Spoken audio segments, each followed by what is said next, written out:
எல்லாருக்கும் வணக்கம்.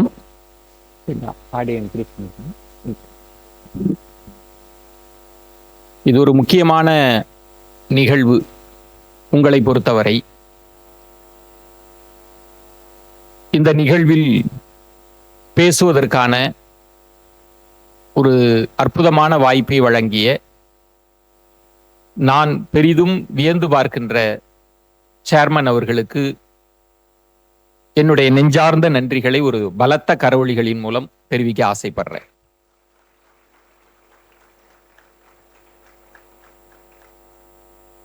Chairman sir எனக்கும் இன்ஸ்பிரேஷன் தான். ஏதோ ஒரு முகஸ்துதிக்காகலாம் நான் பேசல. நான் அவரை இன்டர்வியூ பண்ணியிருக்கேன். பேசும் தலைமை நியூஸ் 7ல இருந்தப்ப நான் அவரை இன்டர்வியூ பண்ணியிருக்கேன். அது யூடியூப்ல கூட இருக்கும். வாய்ப்பு இருக்கிற போது நீங்கள் கட்டாயம் தவற விடாமல் அந்த நிகழ்ச்சியை பார்க்கணும். அதன் பிறகு இந்த கல்லூரியினுடைய நிர்வாகத்திற்கு, பிரின்சிபால் மேடத்திற்கு, ஆசிரியர்களுக்கு எல்லாருக்கும் என்னுடைய நெஞ்சம் நிறைந்த நன்றிகளை தெரிவித்துக் கொள்கின்றேன். அதையெல்லாம் தாண்டி நான் உங்களோட பெற்றோர்கள்லாம் வருவாங்க அப்படின்னு நினைச்சிட்டேன்.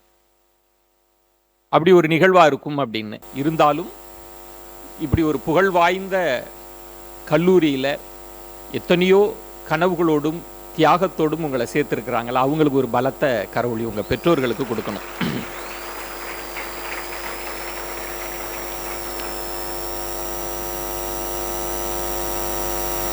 நான் பேசுறதுக்கு முன்பாக ஒரு முக்கியமான விஷயத்தை சொல்றேன் உங்களுக்கு. என்னன்னா, ஒரு 10 பருவத்தில் இருக்கக்கூடியவர்கள்ட்ட அறிவுரை சொல்வது அப்படின்றது ரொம்ப சவாலானது இந்த ஏஜ்ல உங்களுக்கு. இன்னொன்று, ஜெனரேஷன் இசட் இந்த தலைமுறை பிள்ளைகளோடு பேசுவது மிகப்பெரிய சவால் அப்படின்னு அதை பற்றி ஏராளமான கட்டுரைகள் வருது. எங்களை காட்டிலும் ஒரு 20-25 ஆண்டுகள் நீங்கள் முன்னோக்கி இருக்கிறீர்கள். உங்களோட தாட் ப்ராசஸ் வேற, எங்களோட தாட் ப்ராசஸ் வேற. நாங்க ஒரு விஷயத்தை பார்ப்பது என்பது வேறு, நீங்கள் பார்ப்பது என்பது வேறு. இந்த ஒரு பெரிய இடைவெளி இருக்கிறது. ஆனாலும் நான் பேசப்போவது ஏதோ ஒரு மீடியா பர்சன் இல்லை ஒரு அறிவுரை கொடுக்கணும் அப்படின்லாம் இல்லை. உங்களோட ஒரு நண்பனாகத்தான் நான் பேசணும்னு ஆசைப்படுறேன். அப்படி முயற்சிக்கிறேன். ஒரு நண்பனாக தான் உங்களோடு பேச போறேன். இன்னொரு உறவு இருக்கிறது உங்களோடு பேசுவதற்கு. நான் மீடியா ஃபீல்டில் இருந்தாலும் இன்ஜினியர் ஆகணும் அப்படின்னு எங்கள் அம்மாவினுடைய கனவு, பெரிய கனவு. ஆனால் இன்ஜினியர் ஆகலை. நான் டிப்ளமோ படித்தேன். ஓரளவுக்கு உங்களோட சூப்பர் சீனியர் அப்படின்னு சொல்லலாம். எலக்ட்ரானிக்ஸ் கம்யூனிகேஷன் தான் நான் முடித்தது. அதனால் உங்களோடு நான் ரொம்ப நெருக்கமானவன் அப்படின்னு சொல்லலாம். என் அம்மா ஆசைப்பட்டாங்க பிஇ படிக்கணும் அப்படின்னு. நானும் எழுதிலாம் வச்சேன், பிஇ விஜயன் பிஇ அப்படின்லாம். அப்போ எங்கள்கிட்ட பணம் இல்லை, பைசா இல்லை, படிக்க முடியல. ஆனால் நீங்கள் ஒரு புகழ் வாய்ந்த கல்லூரியில் நீங்கள் வந்திருக்கிறீங்க. ரொம்ப சந்தோஷமா இருக்கு. ஏன் எல்லாரும் ரொம்ப இறுக்கமாக இருக்கிறீங்க? நல்லா கை தட்டுங்களா. எனக்கு ரொம்ப ரொம்ப அப்படியே ரொம்ப சீரியஸாலாம் இருக்க வேண்டாம். ஒரு பாசிட்டிவ் வைப்ரேஷனோட நம்ம பேசலாம். ரெண்டாவது, நான் படிக்கிற காலத்திலும் சரி, இப்போ வேலையில் இருக்கிறதும் சரி, ரொம்ப ஜாலியான ஆள். எப்போதும் யாராவது கிண்டல் பண்ணிட்டு ரொம்ப ஜோக் அடிச்சுட்டு இருக்கக்கூடிய ஆள் நான். ஆனால் மேடையில் பேசுகிற போது ரொம்ப சீரியஸாக இருப்பேன். I am very serious writer. அதுக்கு என்ன காரணம் அப்படின்னா, நீங்கள் எல்லாம் இருக்கிறீங்க. நான் நினைச்சா பொண்ணுங்களை வச்சு ஒரு ஜோக், பசங்களை வச்சு ஜோக், பேராசிரியர்கள் ஆசிரியர்களை வச்சு காமெடிலாம் பண்ணலாம். இந்த நிகழ்வு ரொம்ப சந்தோஷமா இருக்கும், கலகலப்பாக இருக்கும். நீங்களும் கைத்தட்டுவீங்க. நடிகர்களை வச்சு பேசலாம். ஈவெண்ட் நல்லா இருக்கும், இந்த 30 நிமிஷம் ஈவெண்ட். ஆனால் எந்த பலனும் உங்கள் வாழ்க்கைக்கு இருக்காது. நான் ஏன் சீரியஸான பேச்சாளர் அப்படின்னு சொல்றேன்னா, இந்த வார்த்தைகள் ஏதோ இந்த 30 நிமிடம் இல்லை, உங்கள் வாழ்நாள் முழுவதும் என்னுடைய வார்த்தைகள் உங்களுக்காக வரணும் அப்படின்னு நான் நினைக்கிறேன். அதனாலதான் ரொம்ப சீரியஸா நான் பேசுவேன். ஏன் மோட்டிவேஷனல் ஸ்பீச் தேவைப்படுகிறது? இப்போ பசங்கள்லாம் யோசிக்கலாம், எதுக்காக ஒருத்தனை கூப்பிட்டு வந்து மோட்டிவேஷனல் ஸ்பீச் கொடுக்குறாங்க? இதுக்காக அவ்வளவு செலவழிக்கிறாங்க கல்லூரி நிர்வாகம். ஏன் மோட்டிவேஷனல் ஸ்பீச்? உண்மையில் சொல்லணும்னா, உங்கள் யாருக்குமே இப்போது நான் பேசக்கூடிய எந்த வார்த்தையும் பலருக்கு பலனே தராது. என்னடா அப்படின்னு யோசிப்பீங்க, டிட்டாச்சா இருப்பீங்க. காரணம் என்ன அப்படின்னா, நீங்க ரொம்ப கம்ஃபர்டான பொசிஷன்ல இருக்கிறீங்க. வாழ்க்கையின் எந்த சவால்களையும் நீங்கள் எதிர்கொள்ளல. உங்கள் பெற்றோர்கள் இருக்கிறாங்க, பணம் கேட்டா அவங்க கொடுப்பாங்க, எல்லா சிரமங்களையும் அவங்க பார்த்துக்கிறாங்க. ஒரு புகழ்பெற்ற கல்லூரியில் இருக்கிறீங்க. நான் இந்த விஎஸ்பி கல்லூரியில் படிக்கிறேன்னு சொல்லலாம். எந்த தோல்வியோ சவாலோ துயரமோ எதுவுமே இல்லை. அதனால உங்களுக்கு எந்த தன்னம்பிக்கை வார்த்தைகளும் இப்போது தேவைப்படாது. ஆனால் வாழ்க்கையில் ஒரு கட்டம் வரும். துயரத்தை, தோல்வியை, சவாலை, ஏமாற்றங்களை சந்திப்பீர்கள். அப்ப யாராவது நமக்காக பேசுவானா அப்படின்னு நீங்க யோசிப்பீர்கள். யாருமே அந்த தருணத்தில் இருக்க மாட்டார்கள். நீங்க நம்புகிற உங்க ஃப்ரெண்டுக்கு போன் போடுவீங்க, டேய் மச்சான் அப்படின்னு, ஏய் முக்கியமான ப்ராஜெக்ட்ல இருக்கேன், நான் வேணா அப்புறம் பேசட்டுமா? இருக்க மாட்டான், ஓடிட்டே இருப்பாங்க. உங்களுக்காக, உங்களை கையை பிடிச்சு உன்னால் முடியும் என்று சொல்வதற்காக எவனுமே இருக்க மாட்டாங்க. அதற்காகத்தான் ஒரு மோட்டிவேஷனல் ஸ்பீக்கர் வரான். அதனால் நான் சொல்வேன், நண்பர்களே, என்னுடைய வார்த்தைகளை உங்களுக்கு இப்போது பலன் தராவிட்டாலும் சும்மா வாங்கிக்கோங்க, அப்படி உள்ளுக்கு போட்டு வச்சுக்கோங்க. ஒரு நாள் உங்களுக்கு தேவைப்படும். ஒரு கவிதை உண்டு, புகழ்பெற்ற கவிதை. வேலைக்கு போகிறவனின் திங்கள் கிழமையை விட வேலைக்கு போகாதவனின் திங்கள் கிழமை கொடுமையானது அப்படின்னு. இந்த கல்லூரியை விட்டு வெளில போறப்ப 100% பிளேஸ்மெண்ட்லாம் சொல்றாங்க, ரொம்ப மகிழ்ச்சி. ஆனா சில நேரங்கள்ல நான்லாம் இருந்தப்போ, வேலை தேடி வந்தப்ப என் ஃப்ரெண்ட்ஸுக்கெல்லாம் வேலை கிடைச்சிருச்சு. ஒரு ரூம்ல தங்கி இருக்கிறோம். சனி ஞாயிறு லீவு என்னோடலாம் இருந்திருப்பாங்க. கரெக்டாக திங்கட்கிழமை அவங்கெல்லாம் கிளம்பி போயிடுவாங்க. வேலை இல்லாத நான் மட்டும் ரூம்ல உட்காந்துட்டு இருப்பேன். பேச ஆள் இருக்காது, எல்லாம் ஓடிட்டே இருப்பாங்க. அதனால தான் சொல்றது, வேலை இல்லாதவனின் திங்கட்கிழமை கொடுமையானது அப்படின்னு. நாளை உங்களுக்காக பேசுவதற்கு அப்படி யாருமே இருக்க மாட்டாங்க. காது கொடுத்து கேட்பதற்கு யாரும் இருக்க மாட்டாங்க. அதற்காகத்தான் ஒரு மோட்டிவேஷனல் ஸ்பீக்கர். இன்னும் உங்களுக்கு புரியுற மாதிரி நான் சொல்றேன், எப்படி உங்களுக்கு தேவைப்படும் அப்படின்னு. என்று வாழ்க்கையிலேயே நான் ஒரு கிராமத்தில் பிறந்தவன், ரொம்ப ஏழ்மை குடும்பத்தில். சென்னைக்கு வந்தபோது ஒரு 10,000 ரூபாய் சம்பாதிச்சிடணும் அப்படின்ற ஆசையோடு தான். முடிஞ்சா எவ்வளவு சீக்கிரம் ஊருக்கு, சொந்த ஊருக்கு போயிடணுமோ அப்படி போயிடணும் அப்படிலாம் வந்த ஆள். படிப்படியாக முன்னேற்றம். ஜெயா தொலைக்காட்சியில் நான் வேலை பார்க்கிறேன், சவுண்ட் இன்ஜினியரா. அப்போ சிஎம்மா இருந்தவங்க ஜெயலலிதா அவர்கள், அவங்களோட ஆஸ்தான சவுண்ட் ரெக்கார்டிஸ்ட். லைஃப் ரொம்ப கம்ஃபர்ட் ஆயிடுச்சு. நான் அப்பயே சீஃப் ஆயிட்டேன். எல்லா வசதிகளோடும் இருக்கிற போது எனக்கு ஒரு வாய்ப்பு, விஜய் தொலைக்காட்சியில் எனக்கு ஒரு வாய்ப்பு. நியா நானா டீம் தான் அந்த டைரக்டர், அவர் என் நண்பர் ஆண்டனி, என்னை அழைக்கிறார், ஒரு ப்ரோக்ராம் நீ பண்ணலாம் வா அப்படின்னு. அந்த இடம்ல உங்க லைஃப்லயும் வரும் ரிஸ்க் டேக்கிங். இந்த கம்பெனியில இருந்து அந்த கம்பெனி போலாமா, வெளிநாட்டுக்கு போகலாமா, இந்த முடிவு எடுக்கலாமா? அப்ப ரொம்ப குழப்பமாக இருக்கும். கைட் பண்ண ஆள் இருக்க மாட்டாங்க. எல்லாரும் என்கிட்ட சொல்றாங்க, ஏன் நல்லா தானே இருக்க, நல்ல பொசிஷன் இருக்கு, சிஎம் அவங்களோட ஆஸ்தான ஆளா இருக்கிற, கம்ஃபர்டான பொசிஷன் தானே அப்படின்னு. ஆனால் நீயா நான் ஆண்டனி என்கிட்ட சொல்றார், விஜயன் உன்கிட்ட ஒரு திறமை இருக்கு, நாளைக்கு நீ ரிக்ரெட் பண்ணக்கூடாது. ஐயோ வாய்ப்பை விட்டுட்டோமே அப்படின்னு. வாய்ப்பு ஒரு முறை தான் வரும், மறுமுறை வருவது அதே வாய்ப்பாக இருக்காது, யோசித்துக்கொள் அப்படின்னு. எல்லாருமே வேண்டாம் வேண்டாம் போகாத அப்படின்றாங்க. உண்மையில் சொல்லணும் அப்படின்னா, என்னுடைய ரொம்ப ஒரு 5% என் நண்பர்கள் மட்டும்தான் நீ போடா உன்னால ஜெயிக்க முடியும்னு என்ன அனுப்புனாங்க. நண்பர்கள் தான் ஊக்கம் கொடுத்தார்கள். ஃப்ரெண்ட்ஸ் தான் சொன்னாங்க. தென் எங்க அம்மா அவங்க எல்லாம் எதுவுமே கேட்க மாட்டாங்க, அவங்களுக்கு தெரியாது இந்த ஃபீல்டை பத்தி. நான் விஜய் டிவிக்கு போயிட்டேன். காலேஜ், இன்ஜினியரிங் காலேஜ், ஸ்டூடெண்ட்ஸ்க்கான காம்படிஷன் ப்ரோக்ராம், பெரிய எதிர்பார்ப்போடு தொடங்கப்பட்ட அந்த நிகழ்ச்சி டோட்டல் ஃபெயிலியர். நான் கம்ப்ளீட்டா அப்படி சொதப்புறேன் நிகழ்ச்சியை. எனக்கு வரல தொகுப்பாளராக. எனக்கே தெரியுது அசிங்கமா, கூச்சமா இருக்கு. நிறைய கிரிட்டிசிசம், நிறைய பேர் கிண்டல் பண்றாங்க. இதையெல்லாம் தாண்டி என்ன நடந்து விட்டது அப்படின்னா, நான் என் சொந்த ஊர்ல இருக்கிறேன். எனக்கு ஃபோன் வருது, நிகழ்ச்சியை பாதியிலேயே நிறுத்தி விட்டார்கள் அப்படின்னு. நிகழ்ச்சியை விஜய் டிவி க்ளோஸ் பண்ணிட்டான். எனக்கு என்ன பண்றதுன்னு தெரியல. காவிரி ஆற்றில் அப்படி நின்றுட்டு இருக்கிறேன், என்ன செய்யறது அப்படின்னு. திரும்பவும் ஜெயா டிவிக்கு போக முடியாது, வாய்ப்பு இல்லை. என் ஜூனியர்ஸ் எல்லாம் சீஃப் ஆயிட்டாங்க. நான் திரும்பவும் சவுண்ட் இன்ஜினியரா போறதா, தோத்து போய் திரும்பவும் போகணும், இல்லை நான் தொகுப்பாளராகவே இருக்கணும் அப்படின்னா யார் எனக்கு வாய்ப்பு தருவா? முதல் நிகழ்ச்சியே முடிஞ்சு போச்சு, சொதப்பிட்டோம். அதுவும் விஜய் டிவி கம்ப்ளீட்டா எல்லாரும் எதிர்பார்ப்போடு பார்த்து சொதப்பிட்டாங்க. என்ன செய்வது? யோசிச்சு பாருங்க. என் நிலையில நீங்க யோசிங்க. இப்படி உங்களுக்கு தருணங்கள் வரும்.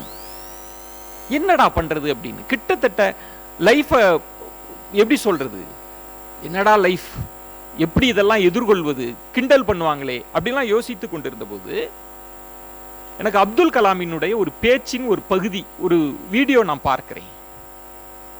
அப்துல் கலாம் கேட்கிறாங்க, மரணம் பற்றி நீங்கள் என்ன நினைக்கிறீர்கள்? அப்துல் கலாம் கேட்கிறாங்க. அப்துல் கலாம் சொல்றார், மரணம்ன்றதுங்க,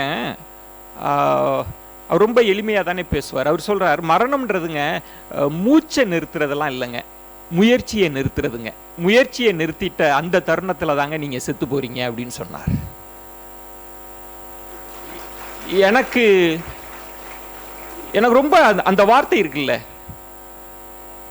அப்போது அது எனக்கு பெரிய மந்திரம் மாதிரி இருந்தது. இப்ப நான் சொன்னேன்னா அது என்னடா சாதாரண ஃபார்வர்ட் மெசேஜ் அப்படின்னு நீங்க நினைக்கலாம். நானும் அப்படி நினைச்சேன். ஆனால் நமக்கு தேவை, ஒரு நீடு இருக்கு அப்படின்றப்பதான், நீங்கள் தாகமாக இருக்கிற போதுதான் ஒரு குவளை தண்ணீர் என்பது தீர்த்தமாக இருக்கும், ஒரு நிழல் என்பது சொர்க்கமாக இருக்கும். தேவைதான் தீர்மானிக்கும். அதனால பிள்ளைகளுக்கெல்லாம் சொல்றது, வார்த்தைகளை சும்மா வாங்கிக்கோங்க. உங்களுக்கு ஒரு காலம் வரும், முடிவெடுக்க முடியாமல் அல்லாடக்கூடிய ஒரு காலம் வரும். அப்போ இந்த வார்த்தைகள் உங்களுக்கு பயன்படும். எனக்கு பயன்பட்டிருக்கு. விஎஸ்பி கல்லூரியில் நடக்கிற பல இண்டக்ஷன் ப்ரோக்ராமோட வீடியோஸை நான் பார்த்துருக்கிறேன். சேர்மன் சார் பேசுவதை நான் பார்த்துருக்கிறேன். நான் ஒரு தன்னம்பிக்கை பேச்சாளன். போன வருஷம் யார் வந்தாங்க, போன வருஷம் சார் என்ன பேசினாங்க, கிட்டத்தட்ட 1.5 லட்சம் பேர், 1.5 லட்சம் வியூஸ் போயிருக்கும். எல்லா பெற்றோர்களும் கண்ணீரை துடைத்து கொண்டு பேசிய பேச்சுக்கள் நான் இன்னமும் கேட்டுட்டே இருக்கேன் லைஃப்ல. உங்களுக்கு அது பயன்படும். இன்னும் சொல்லணும்னா, இந்த ஜெனரேஷன் உங்களுக்கான தேவை என்ன அப்படின்னா, நீங்க எல்லாம் ரொம்ப கம்ஃபர்ட் பொசிஷன்ல இருக்கிறீங்க. ஒரு சின்ன தோல்வியை கூட உங்களால் தாங்க முடியாது. அதற்காகத்தான் இந்த மாதிரியான நிகழ்ச்சி தேவைப்படுகிறது. அதனால கொஞ்சம் கவனமாக கேளுங்க. உங்களுக்கு இப்போ பயன்படாட்டியும் கூட அப்படி மனசுக்குள்ள போட்டு வச்சுக்குங்க. அது ஒரு விதையாக விதைக்கும், அப்படி முளைக்கும். அந்த நம்பிக்கையோடு அப்படி கவனமா இருக்கிறீங்கன்னா அவ்வப்போது ஒரு கைத்தட்டல் நல்லா பலமா கொடுங்களேன்.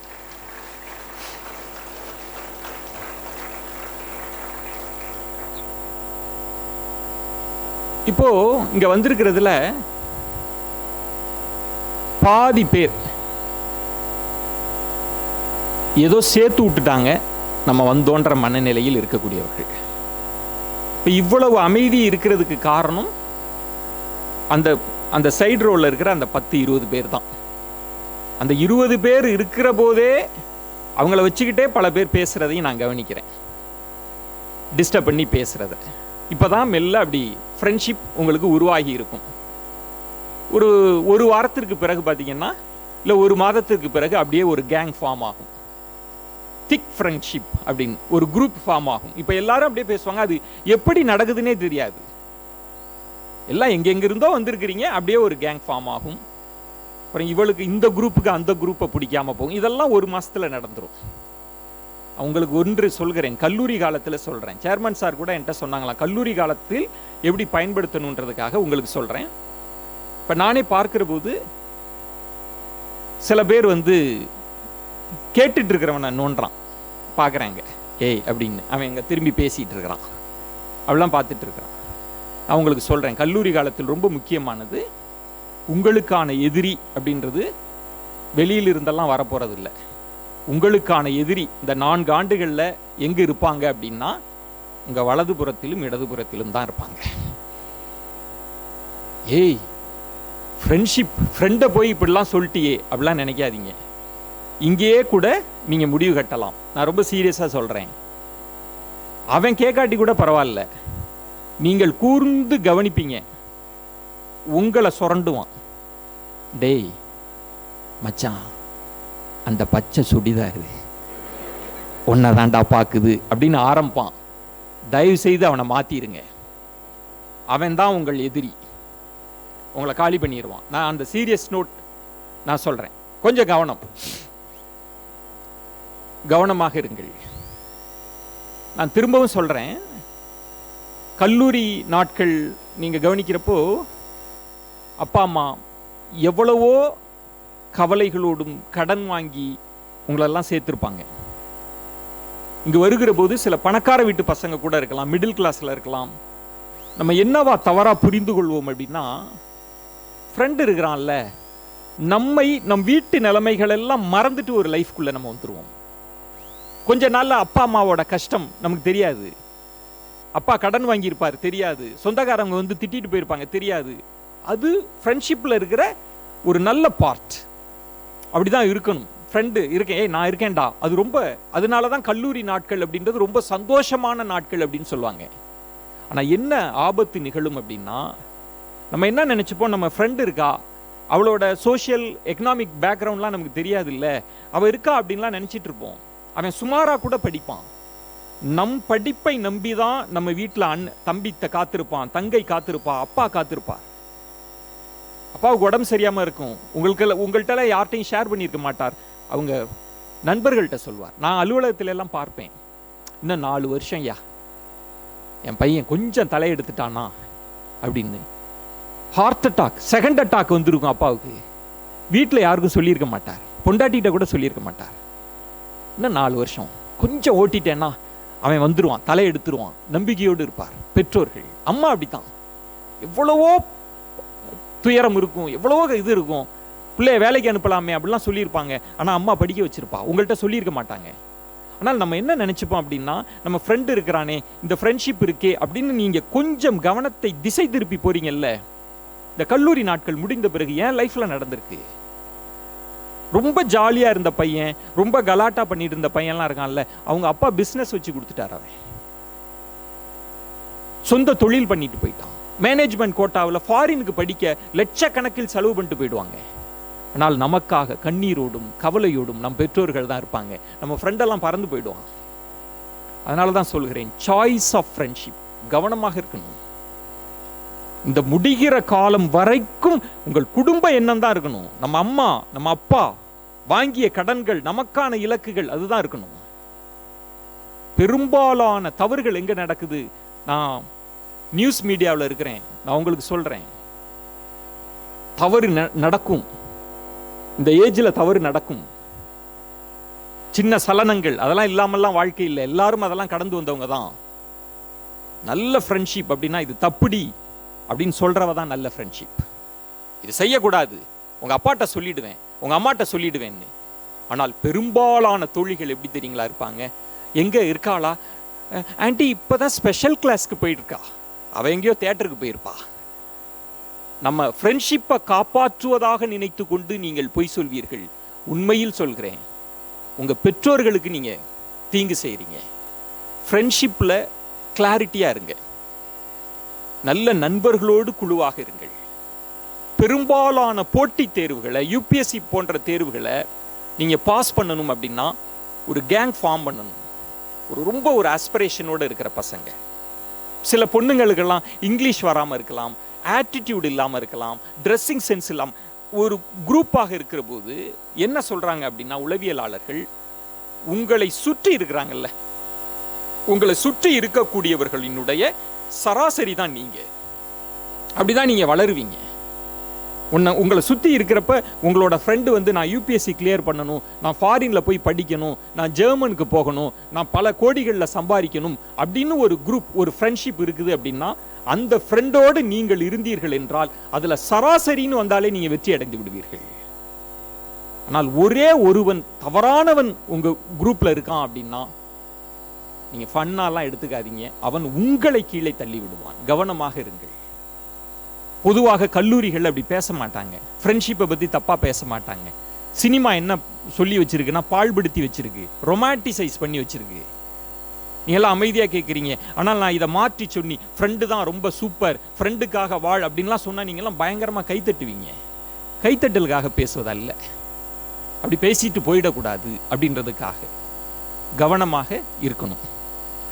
இப்போ நான் இந்த அரங்கத்திலேயே நான் பார்க்கிறேன், பொதுவாக என்ன சொல்றாங்க அப்படின்னா 3 விதமான மனிதர்கள் தான் இருக்கிறாங்க லைஃப்ல. 3 செட் ஆஃப் பீப்புள். சாதிக்க வேண்டும், சாதனை செய்யணும், அவன் ஒரு 10% இருப்பான். நீங்க எங்கு பார்த்தாலும் உலகம் முழுவதும் 10% தான் சாதிக்கணும்னு நினைப்பான், கோல் செட் பண்ணுவான், அதுக்காகவே தவம் போல் வாழ்வான். அடுத்து ஒரு 50% இருக்கிறான், ரொம்ப ஆவரேஜ் லைஃப் லீட் பண்ணுவான், ரொம்ப பெரிய தப்பும் பண்ண மாட்டான், ரொம்ப ஆஸ்பிரேஷனும் இருக்காது, ஆவரேஜா இருப்பான். இன்னொருத்தன் இருக்கிறான் டிட்டாச்ட், எல்லாமே என்ன அப்படின்னு வேடிக்கை பார்த்து கொண்டிருக்கிற மனிதர்கள், அவன் ஒரு 40% இருப்பான். இந்த அரங்கத்திலும் அப்படி இருக்க வாய்ப்பு இருக்கு. என்ன நடக்கும் அப்படின்னா, இப்ப சாதிக்கணும்னு நினைக்கிறான் அந்த 10%. சேர்மன் சார் ஒவ்வொரு நிகழ்வுலையும் சொல்கிற போது சொல்வார், ஜெர்மனுக்கு போயிருக்கிறான், அமெரிக்காவில் இருக்கிறான், 80 லட்சம் சம்பாதிக்கிறான், 80 லட்சம் மாசத்துக்கு. கோடிகள் அதிபதியாக இருக்கக்கூடிய பெரிய பொறுப்புகள் இருக்கக்கூடிய பசங்கள் ஒவ்வொரு கல்லூரியிலையும் நான் பார்க்கிறேன், 10% தான். அடுத்து நான் பார்ப்பேன், இப்போ ரொம்ப ஆவரேஜா இருக்கணும்னு நீங்க நினைக்கிறீங்க அப்படின்னீங்கன்னா ஒரு 70,000 சம்பளம், 75,000 சம்பளம், அதிகபட்சம் ஒரு 1.25 லட்சம் அப்படி வாங்கிட்டு ஒரு மிடில் கிளாஸ் லைஃபை நீங்க லீட் பண்ணுவீங்க. பெற்றோர்களோட எதிர்பார்ப்பும் உங்களுக்கு அப்படிதான் இருக்கும். அது ரொம்ப வேடிக்கை பார்த்துட்டு லைஃப்ல எந்த இலக்குகளும் இல்லாமல் ரொம்ப தாண்டோன்றித்தனமாக டிசிப்ளின் இல்லாம இருக்கிறான்ல, அவனோட லைஃப் எப்படி இருக்கும்னு நான் யோசிச்சு பார்த்தேன். நான் சென்னையில், நான் பிராக்டிக்கலா உங்கள்கிட்ட சொல்றேங்க தம்பிகளே, நான் சென்னையில் இருக்கிற போது அவ்வப்போது ஓலாவில் போவேன், ஊபரில் போவேன், 2 வீலரில் போகிற போது அந்த பையன் ஏதாவது பேச்சு கொடுத்துட்டு வரப்ப அவன்கிட்ட கேட்பேன், என்ன படிச்சிருக்க? நான் BE முடிச்சிருக்கேன், இன்ஜினியரிங் முடிச்சிருக்கேன், தூத்துக்குடி, திருநெல்வேலி, மதுரை. இன்ஜினியரிங் முடிச்சுட்டு ஊபரில் என்னடா வண்டி ஓட்டுற 2 வீலர்? ஆமாம், வேலையே கிடைக்கல அண்ணே, எங்கேயுமே கிடைக்கல அண்ணே. உங்கள் டிவியில் ஏதாவது வேலை இருந்தால் கொடுங்க. என்ன ஏதாவது வேலையா? ஆமாம் அண்ணே. MBA படித்த ஸ்டூடெண்ட், BE படித்த ஸ்டூடெண்ட் இருக்காங்க. நீங்க இதையும் தெரிஞ்சுக்கணும், ரொம்ப ட்ராஜடியா இருக்கும். நான் அந்த பிள்ளைகளுக்காக சொல்றேன். அந்த சீரியஸ் நோட் நம்ம யோசிக்கிற போது பெற்றோர்கள் இருக்கிறாங்கல்ல, உங்களை இன்னைக்கு சேர்த்துருக்கிறாங்க, VSBயில் சேர்த்துருக்கிறாங்க, இன்று உங்க அப்பா அம்மாவை அப்படி யோசிக்கிற போது உங்களை சேர்த்துட்டு போனாங்கல்ல, அன்றுதான் நிம்மதியான உறக்கத்தில் அவங்க இருந்திருப்பாங்க. அப்படி ஒரு நிம்மதி. 4 வருஷம் 5 வருஷம் என் பையன் கடன் அடைச்சிருவான், என் பையன் ஏதாவது செஞ்சிருவான் அப்படின்ற எண்ணத்தோடு இருப்பாங்க. இன்னொன்னு சொல்றேன் ஃப்ரெண்ட்ஸ், அப்பா அம்மாவோட பெரிய சந்தோஷம் என்ன தெரியுங்களா? இங்க இருக்கிற எல்லா பசங்களுமே, அது தப்பான பசங்களோ ரொம்ப நல்ல பசங்க, எல்லாருக்குமே ஒண்ணு மனசுக்குள்ள இருக்கும், ரொம்ப பிடிச்சது யாரு அப்படின்னா அம்மாவை தான் பிடிக்கும். அவன் மார்க்கு கூட வாங்காம இருப்பான், ஆனா அம்மாவுக்கு ஏதாவது செய்யணும்னு நினைக்கிற பசங்க தான் இருப்பாங்க. எல்லா இடத்திலும் இருப்பாங்க. அம்மாவை பிடிக்கும், அப்பாவை பிடிக்கும், நம்ம எல்லாருமே ஏதாவது செய்யணும்னு நினைப்போம். நான் உங்களுக்கு சொல்றேன், அப்பா அம்மாவோட பெரிய சந்தோஷம் என்ன தெரியுங்களா? ஏதோ நீங்க பெரிய வேலைக்கு போய் பல லட்சங்கள் சம்பாதித்து அப்பாவுக்கும் அம்மாவுக்கும் பங்களா கட்டி கொடுக்கறது, கார் வாங்கி கொடுக்கறது, அதெல்லாம் கிடையவே கிடையாதுங்க. அப்பா அம்மா அப்படி யோசிக்கவே மாட்டாங்க, அதெல்லாம் அவங்களுக்கு தேவையும் இல்லை. அப்பா அம்மாவோட பெரிய சந்தோஷம் என்ன தெரியுமா? நீங்கள் ஆழ்ந்து யோசிச்சா உங்களால் புரிஞ்சுக்க முடியும். அப்பா அம்மாவினுடைய பெரிய சந்தோஷம் நீங்கள் சந்தோஷமாக இருப்பதை பார்ப்பது தான் உங்களுக்கு பெரிய சந்தோஷம்.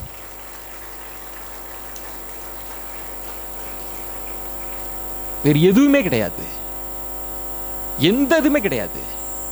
ஆனா நீங்க கஷ்டப்படுறீங்கன்னு வைங்களேன், நீங்க வேலை இல்லாம கஷ்டப்படுறீங்கன்னு வைங்களேன், அது ரணவேதனை. அதை உங்கள்கிட்ட சொல்லவே மாட்டாங்க, ரணவேதனையா இருக்கும். ஐயோ இவன் மட்டுமே அப்படின்னு.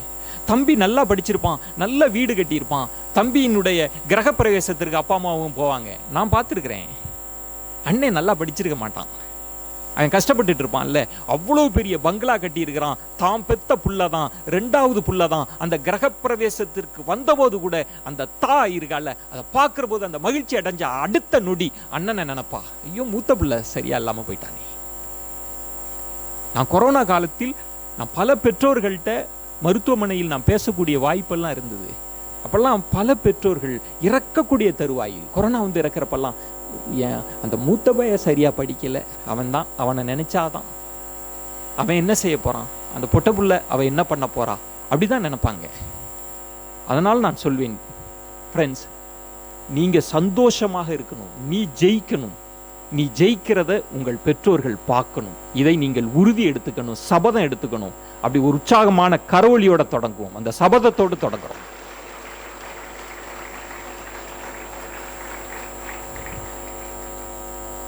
நான் இன்னொன்றும் சொல்றேன், மதிப்பெண்கள் மட்டும் ஒருத்தனை நிர்ணயம் செய்யாது. நம்ம நினைக்கவே முடியாது, நினைச்சு பார்க்கவே முடியாது, மதிப்பிடவே முடியாது. நல்ல மார்க் வாங்குறவன் வாழ்க்கையில் ஜெயிப்பான், நல்ல மார்க் வாங்காதவன் ஜெயிக்காம போயிடுவான், அப்படிலாம் கிடையவே கிடையாது. லைஃப்ல எது வேண்டுமா, மிராக்கிள் என்ன வேண்டுமானாலும் நடக்கும். அதனால தான் நான் பசங்களுக்கு சொல்வேன், லாஸ்ட் பெஞ்ச் ஸ்டூடெண்ட், நீ இப்போ உனக்கு படிப்பு ஏன் தெரியுங்களா, பசங்க வந்து டிட்டாச்சாக ஆகிறான், ஏன் தெரியுங்களா, ஒரு மோட்டிவேஷனல் ஸ்பீச் கேட்காம இருக்கிறான், ஒரு தாறுமாறாக இருக்கிறான், டிசிப்ளின் இல்லாமல் இருக்கான், என்ன காரணம் தெரியுங்களா, ஒரு கட்டத்தில் அவனால் இந்த மதிப்பெண் ரேஸோட அவனால் ஓட முடியல, இந்த மதிப்பெண் ரேஸில் ஓட முடியல, அவன் ஃபெயில் ஆயிடுறான், ஏதோ ஒன்று அவனை டிஸ்டர்ப் பண்ணுது, இந்த படிப்பு பிடிக்கலன்றப்ப அவன் டிட்டாச் ஆகிறான். டிட்டாச்சினுடைய இன்னொரு இடம் இன்டிசிப்ளினா இருக்கிறது. ஆனா அதே மதிப்பெண் வாங்காத அந்த பையன் ஸ்போர்ட்ஸ்ல போய் பாருங்களேன், அவ்வளவு டெடிகேஷனோட இருப்பான். அதனாலதான் பசங்களுக்கு சொல்வேன், நீ டிட்டாச் ஆகாத, மதிப்பெண் மட்டும் அல்ல, அதை மட்டும் தெரிஞ்சுக்கோ. என்னோட ஃபில்ம் இன்ஸ்டிடியூட்ல நான் படிச்சப்போ மெய்யழகன் படம் எடுத்த பிரேம், நடுவில் கொஞ்சம் பக்கத்தை காணாம் பாலாஜி, நாங்கள்லாம் ஒரே பெஞ்ச் மேட். நாங்கள் திரைப்பட கல்லூரியில் நாங்கள் படித்தப்ப நாங்கள்லாம் ஒரே பெஞ்ச் மேட். அப்போ வந்து ஒரு பையன் பரத்வாஜ்னு ஒரு பையன், அந்த பையன் கிராமத்திலிருந்து வந்த பையன், அவனுக்கு பேச தெரியாது, அவனை அவசரம் கொடுக்க ஏதாவது ஒரு டீச்சர் வந்து இல்லை எங்கள் ப்ரொஃபஸர் வந்து இது செய்கிறீங்களா அப்படின்னா முதல் ஆளாக கையை தூக்குவான். ரொம்ப போரிங்கான ஆள், எல்லாருமே அவனை ஒதுக்கி வச்சிருவோம். எதுக்கு எடுத்த அவனை கிண்டல், அவனை ஒரு காமெடி பீஸ் மாதிரியே எல்லாத்துலேயும் அவனை காமெடி பண்ணிகிட்டே இருப்போம். அவன் எதுவுமே மார்க்கெல்லாம் வாங்கவே மாட்டான், ஆனால் கை தூக்கிடுவான். எந்த ப்ராஜெக்ட்னாலும் ஆளாக வருவான், ஏதாவது வந்து பேசுறீங்களா ஆளாக வருவான். எல்லாரும் அவனை கிண்டல் பண்ணுவோம், அவனை தட்டி விடுவோம், ஏய் பரத் போடா உன்னை தாண்டா கூப்பிட்றாருன்னா அவனும் நம்பிட்டுலாம் போயிட்டு இருப்பான். ஒரு காமெடி பீஸ் மாதிரி இருந்தான். யாரும் ப்ராஜெக்டில் கூட அவனை சேர்த்துக்கல. ஆனால் என்ன நடந்ததுன்னா, அதான் மிராக்கிள். அவன் நாங்கள் கல்லூரியெல்லாம் முடித்த பிறகு 4-5 வருஷம் ஆச்சு செட்டில் ஆகிறதுக்கு. என் ஃப்ரெண்டை நான் கேட்டபோது என் ஃப்ரெண்டு சொன்னான், டேய் உனக்கு தெரியுமாடா அப்படின்னு. என்னடா அப்படின்னு. நம்ம பரத் இல்லை, நாம என்ன கிராமத்துக்கே போயிட்டானா? இல்லைடா, அவன் தாண்டா மும்பையில் பெரிய கேமராமேன், அவனுக்கு கீழே 25 அசிஸ்டன்ட்ஸ் வேலை பார்த்துட்டு இருக்கிறாங்க, மும்பையிலே 4 ஃப்ளாட் வாங்கிட்டான்டா அவன். எனக்கு ரொம்ப ஆச்சரியமா, பரத்வாஜாடா அப்படின்னு. ஆமாண்ணா அவன் தாண்டா அப்படின்னு.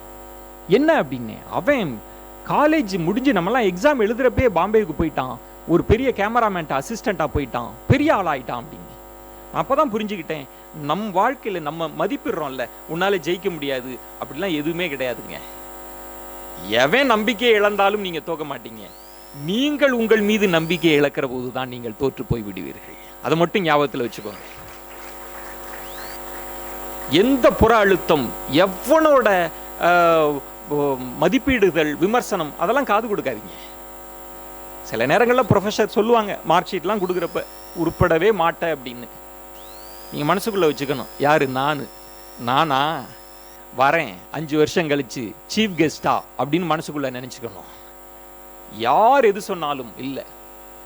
நான் பரத்வாஜினுடைய வெற்றிக்கு என்ன காரணம்னு நினைக்கிறீங்க? அவன் மார்க் வாங்கலை, அவனோட ஆட்டிடியூட் இல்லை, அவன்கிட்ட லாங்குவேஜ் இல்லை, எல்லாரும் கிண்டல் பண்ணாங்க. யோசிச்சு பாருங்களேன், அவன் வெற்றிக்கு என்ன காரணம்? நான் யோசிக்கிறேன், அவனுடைய விடாமுயற்சியும் அவனுடைய தன்னம்பிக்கையும் அவனுடைய உழைப்பும் தான் அவனை அந்த இடத்துக்கு கொண்டு வந்துச்சு. நீ அந்த நம்பிக்கையை மட்டும் நீங்கள் விட்டுடக்கூடாது. டிசிப்ளினோட கடுமையான உழைப்பு, எவன் சொன்னாலும் உங்களுக்குள்ள ஒன்று ஓடிக்கிட்டே இருக்கணும். நான் ஜெயிப்பேன்டா, நான் இதை சாதிப்பேன் அப்படின்ற எண்ணங்கள் உங்களுக்கு இருக்கணும்.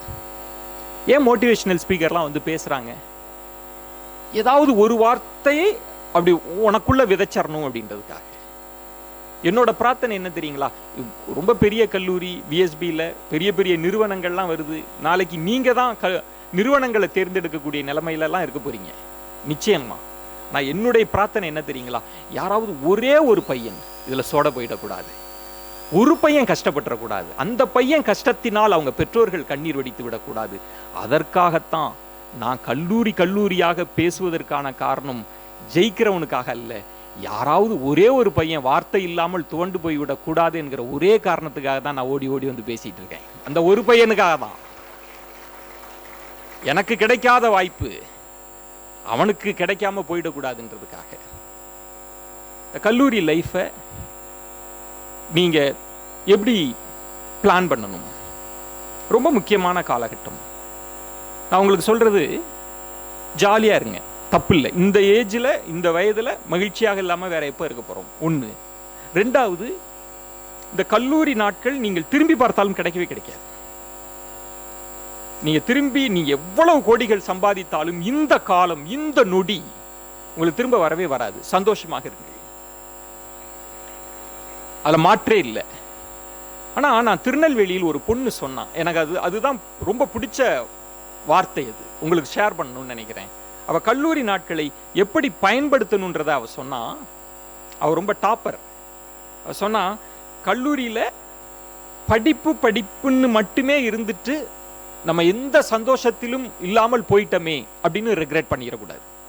சில ஸ்டூடெண்ட்ஸ் அப்படி இருப்பாங்க, அப்படியே ரொம்ப ரிஜிடா, படிப்பு எந்த கொண்டாட்டம், ஏதாவது சின்ன இதுக்கு வாடினா கூட வரமாட்டாங்க. அப்படியும் இருந்துடாதீங்க. இந்த காலம் உங்களுக்கு திரும்ப கிடைக்காது. சில பேர்லாம் பார்த்து சிரிச்சுக்கிறாங்க, அப்படிலாம் இருக்காங்க போல இருக்கு. அப்படிலாம் இருந்துடாதீங்க, ஹாப்பியா இருங்க, சந்தோஷமாக இருங்கள். இன்னொன்று இருக்கு, என்னடா அது வெறும் சந்தோஷம், கொண்டாட்டம், ஃப்ரெண்டு அப்படின்லாம் இருந்துட்டோமே, படிக்காம போயிட்டோமே, இன்னைக்கு லைஃப்ல எதுவுமே கிடைக்கலையே வேலை அப்படின்னு ரெக்ரெட் பண்ணக்கூடாது. ஒரு பேலன்ஸ், ஒரு பேலன்சிங் கோடு போட தெரிஞ்சிருக்கணும். அப்படி கோடு போட தெரிஞ்சால் உங்கள் வாழ்க்கையிலும் வெற்றி பெறுவீங்க, வேலை வாய்ப்பு துறையிலும் வெற்றி பெறுவீர்கள். அது அந்த கிளாரிட்டி உங்களுக்கு கிடைக்கணும். எல்லா சந்தோஷமும் இருக்கணும், ஆனால் சுய கட்டுப்பாடுடன் கூடிய சந்தோஷம், ஒழுக்கத்துடன் கூடிய சந்தோஷம் ரொம்ப ரொம்ப ரொம்ப ரொம்ப முக்கியமானது. அதுதான் உங்களுக்கு நான் சொல்லணும்னு நினைக்கிறது. இந்த ஜெனரேஷனுக்கு இருக்கிறது, எங்களுக்கு கிடைக்காத வாய்ப்புகள் உங்களுக்கு கிடைச்சிருக்கு. இந்த தலைமுறை பிள்ளைகள் கொடுத்து வைத்தவர்கள், இந்த தலைமுறை பிள்ளைகள் தான் சபிக்கப்பட்டவர்கள். அதுக்கு என்ன காரணம் தெரியுங்களா? யார் காரணம் தெரியுமா? யாரா இருக்க முடியும்னு நினைக்கிறீங்க? Mobile phone. உங்கள் தலைமுறைக்கு இருக்கிற மிக பெரிய சவால், மிகப்பெரிய வரம், இது ரெண்டுமே மொபைல் போன் தான். ஏன் அதை சாபம்னு சொல்றீங்க நீங்க கேட்கலாம். இல்லை, நான் உங்களுக்கு சொல்றேன். இப்போ ஏஐ டெக்னாலஜி, நீங்கள்லாம் ஓரளவு இன்ஜினியரிங்லாம் வந்திருக்கிறீங்க. இந்த மொபைல் ஃபோன் டெக்னாலஜி மாறிட்டே இருக்கு. இந்த மொபைல் நம்ம என்ன நினைக்கிறோம், இது எதுவுமே இல்லை, ஆஃப்ல இருக்கு அப்படின்னு நம்ம நினைச்சிட்டு இருக்கிறோம். ஒன்றும் இல்லை, இன்சூரன்ஸ் அப்படின்னு நான் பேசுகிறேன். ஒரு மாலையோ அல்லது நாளையோ என்னோட ஃபேஸ்புக்கில் போய் பார்த்தா இன்சூரன்ஸோட அட்வர்டைஸ்மெண்ட் வரும், யூடியூப்பில் அட்வர்டைஸ்மெண்ட் வரும்.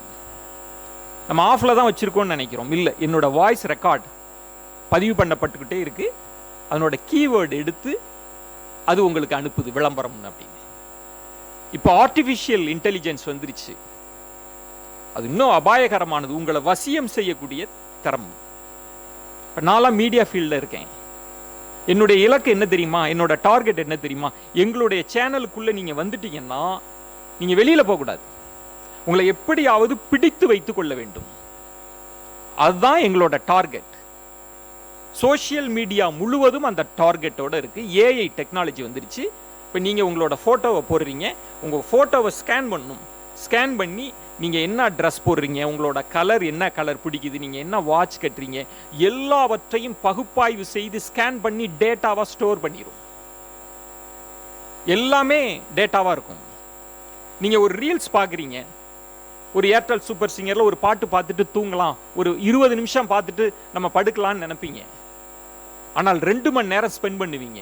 உங்கள் மூளையை வசியம் பண்ணி உங்களுக்கு என்னெல்லாம் பிடிக்குமோ திரும்ப திரும்ப திரும்ப திரும்ப ஒரு ஒரு பூச்சாண்டி, சின்ன வயசுல சொல்லுவாங்கல்ல பூச்சாண்டி பிடிச்சிட்டு போயிடுவான், அது மாதிரி உங்களுக்கு வீடியோவை அனுப்பி கொண்டே இருக்கும்.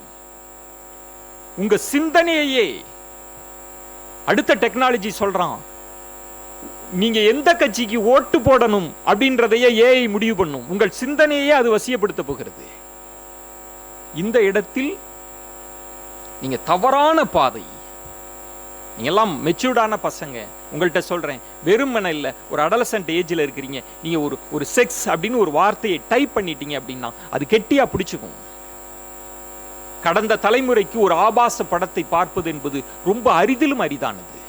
ரொம்ப சிரமப்படணும். எங்கோ ஒரு ஆபாச புத்தகம் இருக்கும், வாங்கினாதான் ஒரு அரை நிர்வாண படத்தை கடந்த தலைமுறை பார்க்க முடிஞ்சது. நான் இன்னைக்கு இல்ல, குழந்தைகள் பார்க்கிற, நீங்கள் பார்க்கிற ஏராளமாக கொட்டி கிடக்கிறது. இந்த வயது, இந்த மொபைல் போன், இது தனிமை, இது எல்லாம் உங்களை பாழ்படுத்தி விடும். நீங்கள் சரியாக இல்லை அப்படின்னீங்கன்னா உங்களுக்கு மிகப்பெரிய சகதிக்குள் உங்களை தள்ளிடும். ஆண் பெண் நட்பில் பிரச்சனை இருக்கு, புரிதலற்று இருக்கு.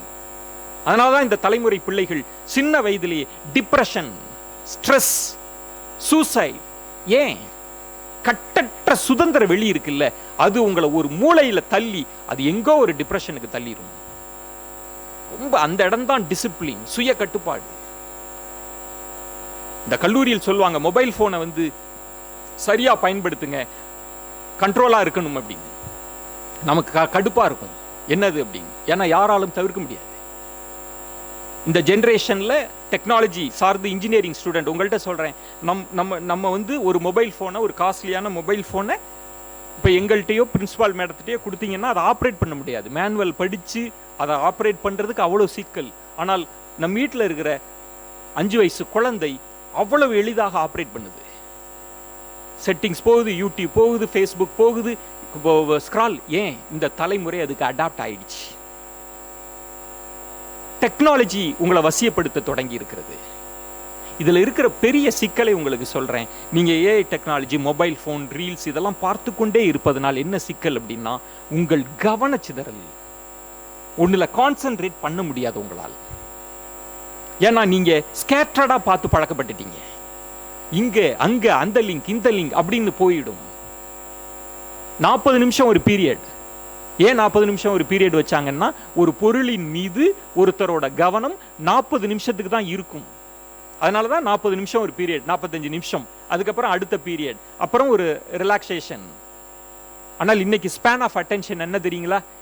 நான் யூடியூப் டேட்டா வச்சு சொல்றேன், 3 நிமிடங்கள் கூட இல்லை, கவனம் இருக்காது, படிக்க முடியாது. நான் மொபைல் போன், எனக்கு வேற வழி இல்லை, நான் இந்த துறையில் இருக்கிறேன், என்னால் ஒரு புத்தகத்தை படிக்க முடியல, 10 பக்கத்துக்கு மேல படிக்க முடியல. இப்போ மொபைல் போனை நீங்கள் எந்த அளவுக்கு கையாளுகிறீர்கள், அதான் ரொம்ப முக்கியம். நீங்க மொபைல் போனை வென்றுட்டீங்க அப்படின்னா, மொபைல் போனை மேனேஜ் பண்ணிட்டீங்க அப்படின்னா, வாழ்க்கையினுடைய வெற்றிக்கான 3/4 பங்கை கடந்துட்டீங்கன்னு அர்த்தம். மொபைல் போனை நீங்க ஹேண்டில் பண்றதில்ல, கவனமா இருங்க. எனக்கு இந்த கைத்தட்டல் போதாது, இதை நீங்க ஏத்துக்க. ஒரு ஃப்ரெண்டா பேசிட்டு இருக்கேன், எஸ் நீ சொல்றது சரின்னா பலத்த கைத்தட்டல். பாதி பேர் என்னடாது அப்படின்னு இருக்க கூடாது. நான் உன் ஃப்ரெண்டா தான் பேசுறேன், உனக்கான சிக்கல்களை புரிஞ்சுக்கிட்டு தான் நான் உன்கிட்ட பேசிட்டு இருக்கேன், ஃப்ரெண்டா, சீஃப் கெஸ்டாலாம் இல்லை. ஆனால் இது மிகப்பெரிய வரம் என்ன தெரியுமா? நான் உங்களுக்கு சொல்றேங்க பிள்ளைகளே, நீங்க ஒரு பெரிய கல்லூரி, பெரிய வாய்ப்புகள், இதை தாண்டி உன்னால் ஜெயிக்க முடியுன்றதுக்காக சொல்றேங்க. என்னோட சொந்தக்கார பையன், ரொம்ப ஏழ்மை நிலையில் இருக்கக்கூடிய பையன், அவங்க கிராமமே ஒரு சிக்கான கிராமம், நியூஸ் பேப்பர் கூட அந்த கிராமத்துக்கு கிடைக்காது. ஒரு 10-15 பேர் சும்மா ஊர் வம்பு பேசிட்டு, காசிப் பேசிட்டு, அந்த கிராமமே ஒரு பாழடைஞ்ச கிராமம், ஒரு சுனாமியில தாக்கப்பட்ட கிராமம் மாதிரி இருக்கும். என் சொந்தக்கார பையன், அவன் டிகிரி படிச்சான். எல்லாரும் என்ன சொன்னாங்க, எங்க அம்மாவிலேருந்து என் சித்தியிலேருந்து, ஏய் ஒரு 30,000 ரூபாய் வேலைக்கு முடிச்சோடனே போனீன்னா நல்லா இருக்குமேடா அப்படின்னு எதிர்பார்த்துட்டு இருக்காங்க. கடன் எல்லாம் அடைக்கலாமே, ஒரு 30,000 ரூபாய் வேலை, என்னகிட்ட நீ அங்கே சேர்த்துவிடு இங்கே சேர்த்துவிடு அப்படிலாம் சொல்லிட்டு இருக்கிறாங்க. அவன் ஒரு நாள் வந்தான், டிகிரி முடிச்சுட்டு, மாமா அப்படி என்ன மாமா நான் ஜேஇ மெயின்ஸ் பாஸ் பண்ணிட்டேன் அப்படின்னா. எனக்கு அதிர்ச்சியாக இருந்தது.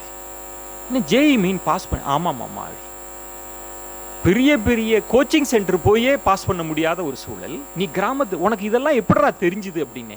இல்லைம்மாம்மா, மொபைல் ஃபோன் இருந்தது, மொபைலில் நான் சர்ச் பண்ணிகிட்டே இருப்பேன், நான் ஃப்ரெண்ட்ஸோடலாம் நான் தொடர்பு இருக்குது, லிங்க்டின்லலாம் நான் தொடர்பில் இருக்கிறேன், நான் பாஸ் பண்ணிட்டேன் அப்படின்னா. எனக்கு ஆச்சரியமாக இருந்தது. அப்புறம் எங்கள் வீட்டிலலாம் சொன்னேன், இருமா பொறுமா, ஒன்றும் வேலைலாம் இல்லை, இருக்கட்டும் அப்படின்னு. ஐஐடியிலலாம் நீங்கள் அப்ளை பண்ணுறதெல்லாம் ரொம்ப காம்ப்ளிகேஷன். பிள்ளைகளுக்கெல்லாம் சொல்கிறேன், உங்களுக்கெல்லாம் கைடன்ஸ் இந்த கல்லூரி கொடுக்கும். இன்னைக்கு உயர்கல்வியில் நீங்கள் மேற்படிப்பு படிக்கிறதுக்கு அப்ளிகேஷன் போடுறதே காம்ப்ளெக்ஸாக இருக்கு. வடிகட்டும் ப்ராசஸ் வந்துருச்சு. நீங்கள் சும்மாலாம் போய் அப்ளிகேஷன்லாம் போட்டு சேர்ந்துட முடியாது. அவ்வளவு காம்ப்ளெக்ஸான ப்ரொசீஜர் வந்துருச்சு. ஆனால் எனக்கு ரொம்ப சந்தோஷம், நீங்கள்லாம் வரம் பெற்றவர்கள், உங்களை கைட் பண்ண நல்ல ஆசிரியர்கள்லாம் இருக்கிறாங்க. அவங்களுக்கு நன்றி கூறும் விதமாக நல்லா கைத்தட்டுங்க. உங்களை கைட் பண்ணுவாங்க. கெட்டியாக பிடிச்சிக்கோங்க. ஏன் சொல்கிறேன்னா, அவன் சொன்னான், மாமா நான் பாஸ் பண்ணிட்டேன்னா, நான் அதுக்கப்புறம் இருடா நான் கைட் என்னான்னு கேட்டு சொல்கிறேன்னா, ஒருத்தர் சொல்கிறார், பேராசிரியர் நெடுஞ்செழியன், அவர் பெரிய கல்வியாளர், சொல்ல ரொம்ப காம்ப்ளெக்ஸான சிஸ்டம், நான் உனக்கு சொல்கிறேன் அப்படின்னு திரும்ப வரான். மாமா அப்படி என்னன்னு, எனக்கு அசாம்னு நினைக்கிறேன், கவுஹாத்தின்னு நினைக்கிறேன், அங்கே ஐஐடியில் என்னை கூப்பிட்ருக்காங்க இன்டர்வியூக்கு அப்படின்னு. நான் அப்படியாடா அப்படின்னு. ஆமாம் மாமா, நான் அங்கே உள்ள ப்ரொஃபஸர்கிட்டெல்லாம் பேசிட்டேன், தமிழ் ஆளுங்கள்லாம் இருக்கிறாங்க, அவங்களோட மெயிலெலாம் போட்டிருக்கேன், வாங்கன்னு சொல்லியிருக்காங்க அப்படின்னு. அப்புறம் கடன் வாங்கி நான் கொஞ்சம் சரி அதெல்லாம் இங்கே ஷேர் பண்ணக்கூடாது, சில விஷயங்கள்லாம் பண்ணி அவன் போயிட்டான். எதுவுமே பேச மாட்டாங்க. நாங்கள் அவன் ஒரு வார்த்தை பேச மாட்டான். எல்லாருமே இவன் எங்கே என்ன பண்ண போகிறான், இவ்வளோ ஷையாக இருக்கானே இப்படிலாம் நினச்ச பையன். அசாம் கவுஹாத்தி போயிட்டான். கவுஹாத்தி போயிட்டு திரும்ப ஒரு 1 வீக் கழித்து சொல்கிறான், மாமா நான் ஐஐடியில் செலக்ட் ஆகிட்டேன், பிஹெச்டி பண்ண போகிறேன் அப்படிங்கிறான். ஒரு குக்கிராமத்தில் இருந்து. என்னடா சொல்கிறான்? ஆமாம் மாமா அப்படின்னு.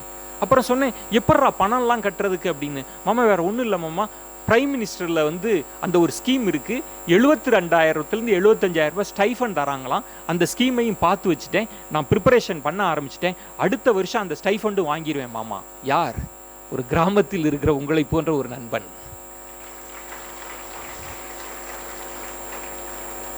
எல்லாவற்றையும் மொபைல் ஃபோன் தான், கான்டாக்ட் தான், அவன் எப்படி பயன்படுத்துகிறான் அதுதான் ரொம்ப முக்கியம். அதுதான் சொல்றேன், இந்த மொபைல் போன்றது பெரிய வரம் உங்களுக்கு கிடைச்சிருக்கு. நீங்க எது நினைத்தாலும் சாதிக்க முடியும்.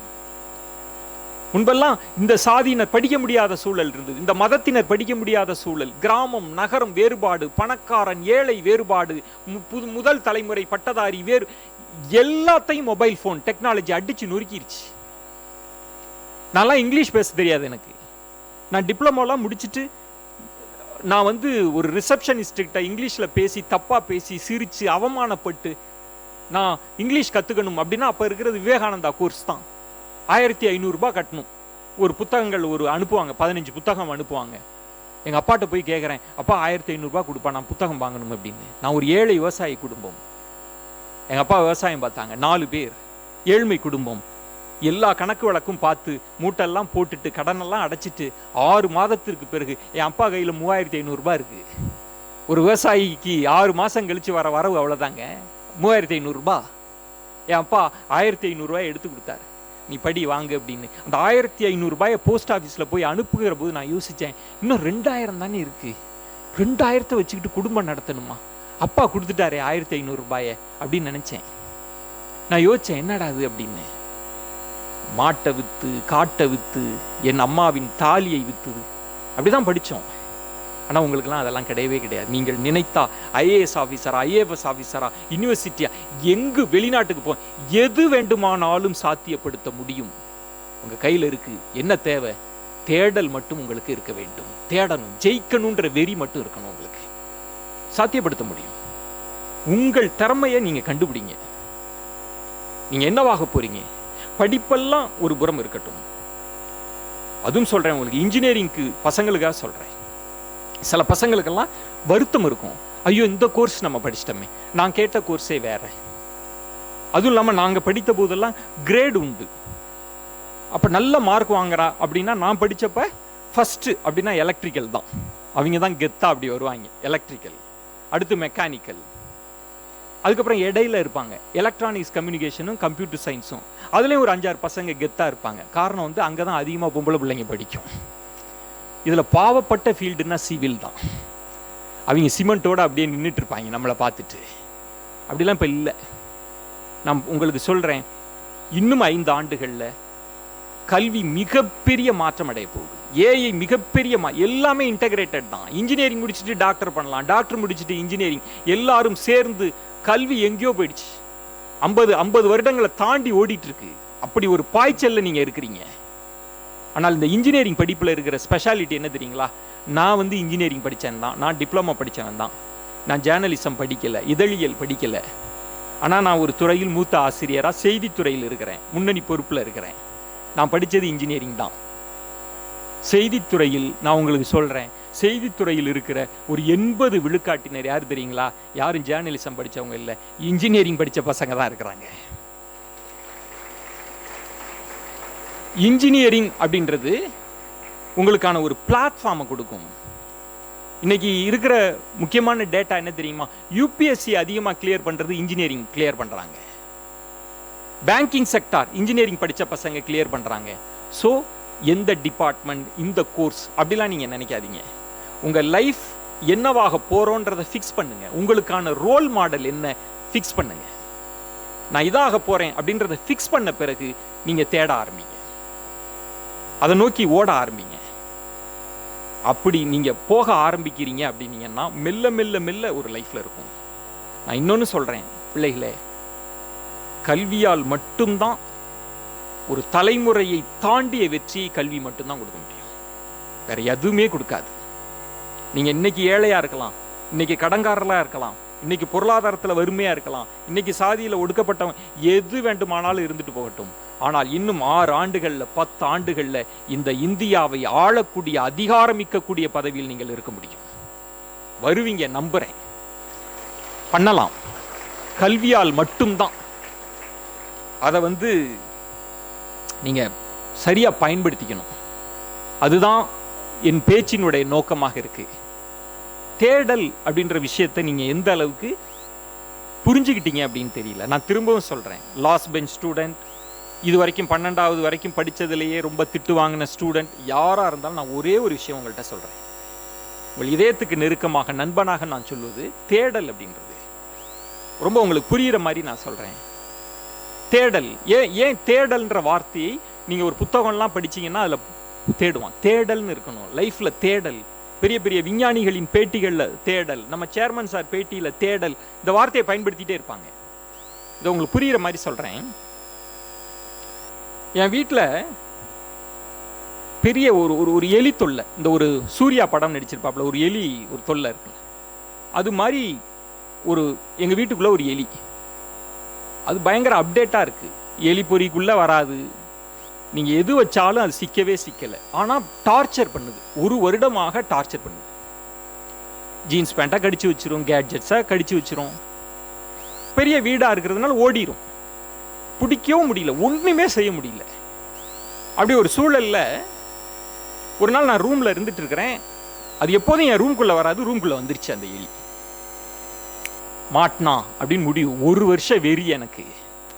உள்ளுக்கு வந்தோடனே எனக்கு கிழிஞ்சு கடிச்சு வச்ச ஜீன்ஸு, லேப்டாப்பு, சார்ஜ் எல்லாம் ஞாபகம் வந்துருச்சு. ஓடி போய் கதவை சாத்திட்டேன் டக்குன்னு, வேணா விட்டுறக்கூடாது அப்படின்னு. திரும்ப என் ரூமை பார்க்குறேன், எங்கெங்கே எக்ஸிட் வழி இருக்குன்னு பார்த்து அது எல்லாத்தையும் போய் அடைச்சிட்டேன். அடைச்சோடனே அவனும் பார்க்குறான்.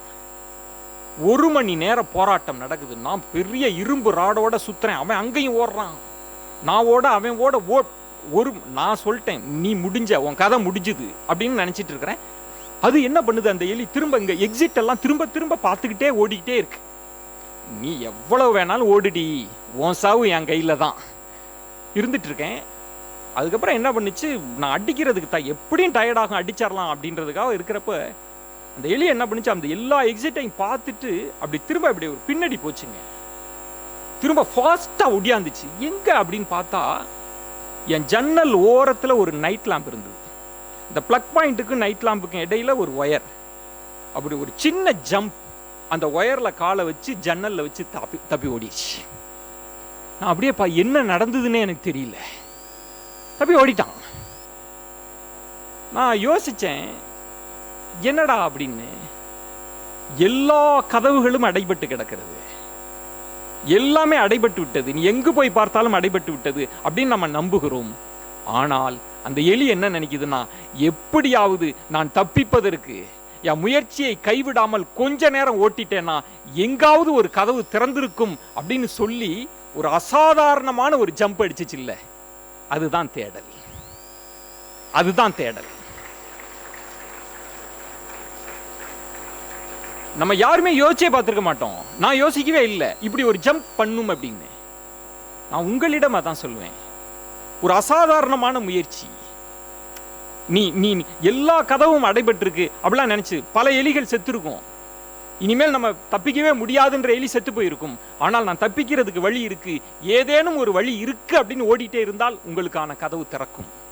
நீ சில விஷயங்களை பண்ணணும், அந்த வெறி இருக்கணும், அந்த புஷ் இருக்கணும், அந்த தேடல் இருக்கணும், அதோடு நீங்க இருக்கணும் அப்படின்றது என்னோட பெரிய விஷயம். நான் அதான் உங்கள்கிட்ட சொல்லணும்னு நினைக்கிறேன். தேடுங்க. இந்த பேச்சு முடிந்த பிறகு உங்க ஒரு மனசுக்குள்ள யோசிங்க, நான் என்னவா ஆகணும், என் கனவு என்ன. நான் திரும்பவும் சொல்றேன், உங்களுக்கு பிளேஸ்மெண்ட் எல்லாம் கிடைக்கும் கட்டாயமாக, இந்த கல்லூரி உத்தரவாதம் பண்ணுது. ஆனா நான் சொல்லுவது வெறும் 70,000 1,00,000 அப்படின்னு உங்களை சுருக்கிக்காதீங்க. அப்படி இருக்க வேண்டாம். லட்சங்கள்ல கோடிகள்ல ஏதாவது சாதிக்கணும் அப்படின்னு நீங்க இருக்கணும். நான் இன்னொன்னு சொல்றேன், பிஎஸ்பின்ற கல்லூரி பெரிய கல்லூரி, அதுல நீங்கள் ஒரு அங்கம், அது உங்களுக்கு ஒரு நாளும் பெருமை கிடையாது. இந்த கல்லூரியின் அடையாளமாக நீங்க வரணும், இந்த கல்லூரி உங்கள் படத்தை வைக்கணும், அதுதான் உங்களுக்கான வெற்றி. அதை மனசுல முதல்ல வச்சுக்கோங்க. நான் இந்த கல்லூரி எனக்கு அடையாளம் அல்ல அப்படின்னு. இன்னொன்று, நிறைய பசங்க டிட்டாச்சா இருப்பான். ப்ரொஃபஸருக்கெல்லாம் தெரியும், சில பசங்களை ஹேண்டிலே பண்ண முடியாது. இப்போ இதிலேயே நான் பார்க்குறேன், இவ்வளவு தூரம் நான் எமோஷ்னலாக பேசுகிறேன், அவனுக்கு நெருக்கமாக பேசுகிறேன், ஃப்ரெண்டாக பேசுகிறேன், டே யோசிடான்னு சொல்கிறேன், அப்படியும் பார்க்குறேன் பல பேர் கைத்தட்டவே இல்லை. அப்படியே என்னத்தடா இவன் பேசி என்னத்தை, நாங்கள்லாம் தோக்கணும்னு நாங்கள்லாம் முடிவே பண்ணிட்டு வந்தவங்க. அப்படி ஒரு குரூப் இருக்கிறான். ஏன் ஜெயிக்கணும் அப்படின்னு கேட்பான். ஒரு பையன் கேட்டான் என்கிட்ட, ஏன் ஜெயிக்கணும், ஏன் ஜெயிக்காட்டி வாழ முடியாதா கேட்டான். நான் அந்த இடத்துல சொல்கிறேன், ஏன் ஜெயிக்கணும், ஏன் வெற்றி பெறணும், நீங்கள் அதை புரிஞ்சுக்கணும். எதுக்காக ஜெயிக்கணும்னு சொல்லிகிட்டே இருக்கிறான், ஏன் வாத்தியாருங்க சொல்கிறாங்க, ஏன் பெற்றோர்கள் சொல்கிறாங்க அப்படின்னு. எனக்கு ஒரு சுவாரஸ்யமான ஒரு சம்பவம். நான் எங்கள் ஊருக்கு போனப்போ எங்கள் அண்ணன் பசங்க எல்லாம் 6வது 8வது 5வது படிக்கிற எங்கள் அக்கா பசங்கள்லாம் இருக்கிறாங்க. எப்போதும் மாடியில் உட்காந்துட்டு இந்த மொபைல்லாம் நோண்டிகிட்டே இருப்பாங்க. ஒரு 3 வருஷம் 4 வருஷத்துக்கு முன்னாடி நான் போகிறப்ப பார்த்தா என் பேச்சு ஓடிட்டுருக்கு, நெட்டில் பார்த்துட்டு இருக்காங்க. நான் உள்ளுக்கு போயிட்டேன்னா இவங்க என் பேச்சை கேட்டுட்டு இருக்காங்களே அப்படின்னு. நான் உள்ளுக்கு போனோடனே என்ன பார்க்குறாங்க, பேச்சை பார்க்குறாங்க, என்ன பார்க்குறாங்க. எனக்கே ரொம்ப ஷை ஆயிடுச்சு, என்னடா அது இவங்க என்ன சொல்ல போகிறாங்க அப்படின்னு. அதுவும் எங்கள் அண்ணன் பையன் அக்கா பையன்லாம் பயங்கரமான ஆளுங்க. எல்லாம் பேசி முடித்த பிறகு எங்கள் அக்கா பையன் சொன்னான், மாமா நல்லா தான் பேசுகிற அப்படின்னா. அப்படியாடா அப்படின்னு. சும்மாவா கொடுப்பாங்க. இன்னொரு எங்கள் அண்ணன் பையன் 5 லட்சம்லாம் சும்மாவாடா கொடுப்பாங்க அதெல்லாம் அப்படிங்கிறான். எங்கள் இன்னொரு அக்கா அண்ணன் பையன் சொல்லலாம், சித்தப்பா அது என்ன ஜெயிக்கணுன்ற, ஏன் ஜெயிக்காட்டி வாழ்க்கையை வாழ முடியாதா அப்படிங்கிறான். எல்லாம் 7வது 8வது படிக்கிற பசங்க, ஏன் ஜெயிக்காட்டி வாழ முடியாதா அப்படிங்கிறான். எனக்கு ஒன்றுமே சொல்ல. ஏன் சித்தப்பா ஜெயிக்கணும் அப்படின்ட்டு சொல்கிறான். சித்தப்பா ஒருத்தன் தோத்தாதான் சித்தப்பா ஒருத்தன் ஜெயிக்க முடியும். எல்லாரும் எப்படி சித்தப்பா ஜெயிக்க முடியும். உடனே அவங்க எல்லாம் சிரிக்கிறாங்க கைத்தட்டி. அப்படியே அவங்க ஜெயிச்சிட்டாங்களாம் என்ன. அதில் இன்னொருத்தன், சித்தப்பா அது என்ன எல்லாரும் டாக்டர் ஆகணும், அப்போ யாரு தான் பேஷண்ட்டாக இருப்ப. நான் சொல்லிட்டேன், சரி இப்போ இனிமேல் பதில் சொல்ல முடியாது. நான் அமைதியாகிட்டேன், விட்டுட்டேன். உண்மையில் அதுக்கு எப்படி பதில் சொல்கிறது சொல்லுங்க மேடம், பிரின்சிபால் காணா நம்ம என்ன சொல்ல முடியும் என்னன்னு. ஆனால் பிரின்சிபாலுக்கு ஒரு கைத்தட்டல் கொடுங்க. என் மனம் நோகாமல் எனக்கு தெரியாமல் எக்ஸிட் ஆகிருக்கிறாங்க. ஓ இங்கே தான் இருக்கீங்களா, நன்றி நன்றி. நான் பதில் சொல்லலை அவங்களுக்கு. ஆனால் எனக்குள்ளே இருக்குது, இவன் கேட்ட கேள்வி ஏன் ஜெயிக்கணுன்றான், ஏன் லைஃப்பை போட்டு ஜெயிக்கணும்லாம் சொல்கிறீங்க அப்படின்ட்டு. அவங்கெல்லாம் வந்து ஐபிஎல் எல்லாம் மேட்ச்லாம் வந்துச்சுன்னா அவங்க எல்லாமே பயங்கரமான இதாகிடுவாங்க. எல்லாம் சென்னை சூப்பர் கிங் எல்லாம் ஃபேன்ஸ், மஞ்சள் ட்ரெஸ் போட்டுக்குவாங்க. நான் கிரிக்கெட் பார்த்தெல்லாம் பல காலம் ஆகிப்போச்சு. தோனி ஃபேன் வேறு, தலை தோனிம்பாங்க. நான்லாம் சச்சின் டெண்டுல்கர் ரிட்டையர்ட் ஆன பிறகே நான் முடிஞ்சு போய் கபில் தேவ் காலம் நமக்கு. அதுக்கப்புறம் என்ன நடந்ததுன்னே தெரியாது கிரிக்கெட்டில். அவங்க எப்போயாவது சொல்லுவாங்க, சித்தப்பா சென்னைக்கு கூட்டுவா, சேப்பாக் ஸ்டேடியத்தில் ஐபிஎல் மேட்ச் சென்னை பார்க்கணும், அதுதான் அவங்களோட ஒரே டிமாண்ட், நான் கூப்பிட்டு வருவேன். அது மாதிரிலாம் தோனின்னு தான் இருப்பாங்க எப்போ பார்த்தாலும். எனக்கு உண்மையிலே தோனி எப்போ வந்தான், எப்போ இவ்வளோ ரன் அடிச்சு எதுவுமே தெரியாது. ஒரு நாள் சும்மா கிண்டலாக நான் சொல்லிட்டேன். தூங்கிட்டு இருந்தாங்க, எழுப்பி டேய் தோனி ரிட்டையர்டா அப்படின்னு. ஒரு 3-4 வருஷத்துக்கு முன்னாடி 3 வருஷம் சட்டார்னு எந்திரிச்சு அழுவுறாங்க. தோனி எல்லாம் அவர்லாம் சாகுற வரைக்கும் ரிட்டையர்டே ஆகக்கூடாது அப்படிங்கிறான். அப்படிலாம் இருக்குமா, தோனிலாம் ரிட்டையரே ஆகக்கூடாது அப்படின்ட்டான். எனக்கு ஒன்றுமே புரியல. எங்கள் அண்ணன் வேற சாப்பிடாம, அப்புறம் நான் கன்வின்ஸ் பண்ணி இல்லைப்பா அப்படிலாம் இல்லை, எங்கள் அண்ணன் திட்டி எதுக்குடா அவனை போட்டு டார்ச்சர் பண்ணுறீங்க, அந்த அளவுக்கு தோனி ஃபேனுங்க அப்படிலாம் இருந்தாங்க. இப்போ சமீபத்தில் வந்தாங்க, ஐபிஎல் முடிஞ்சிருக்கும் போல இருக்கு. நான் அப்போ தான் வீட்டுக்குள்ளே வந்தேன், இவங்கெல்லாம் இருந்தாங்க. நான் உள்ளுக்கு நுழைஞ்ச உடனே சென்னை சூப்பர் கிங்ஸ் அப்படின்னேன். அப்படின்னாங்க. நான் என்னடா எனக்கு தெரியல, உண்மையில் நான் அதெல்லாம் ஃபாலோ பண்ணதில்லை. டேய் தலை தோனிடா அப்படின்னேன். அப்படின்னாங்க. என்னடா அப்படின்னேன். வேஸ்ட்டு சித்தப்பா அப்படின்னா. யாருடா, தோனி தான் அப்படின்னா. நான் டேய் தலைடான்றேன். எங்கள் அக்கா பையன் சொன்னான், தலை இல்லை தருதலை அப்படின்னா. என்னடானே, சித்தப்பா வேஸ்ட்டு சித்தப்பா, தோனிலாம் ரிட்டையர் ஆயிடலாம் சித்தப்பா, தோனி இல்லாட்டி இன்னொருத்தன் கூட வந்திருப்பான், எல்லாம் வேஸ்ட்டு சித்தப்பா அப்படின்னா. என்னடா சொல்கிறீங்க, ஃபுல்லாக அவுட் ஆக்கி விட்டாங்க சித்தப்பா அப்படின்னு. கொஞ்ச நேரம் யோசித்தேன்.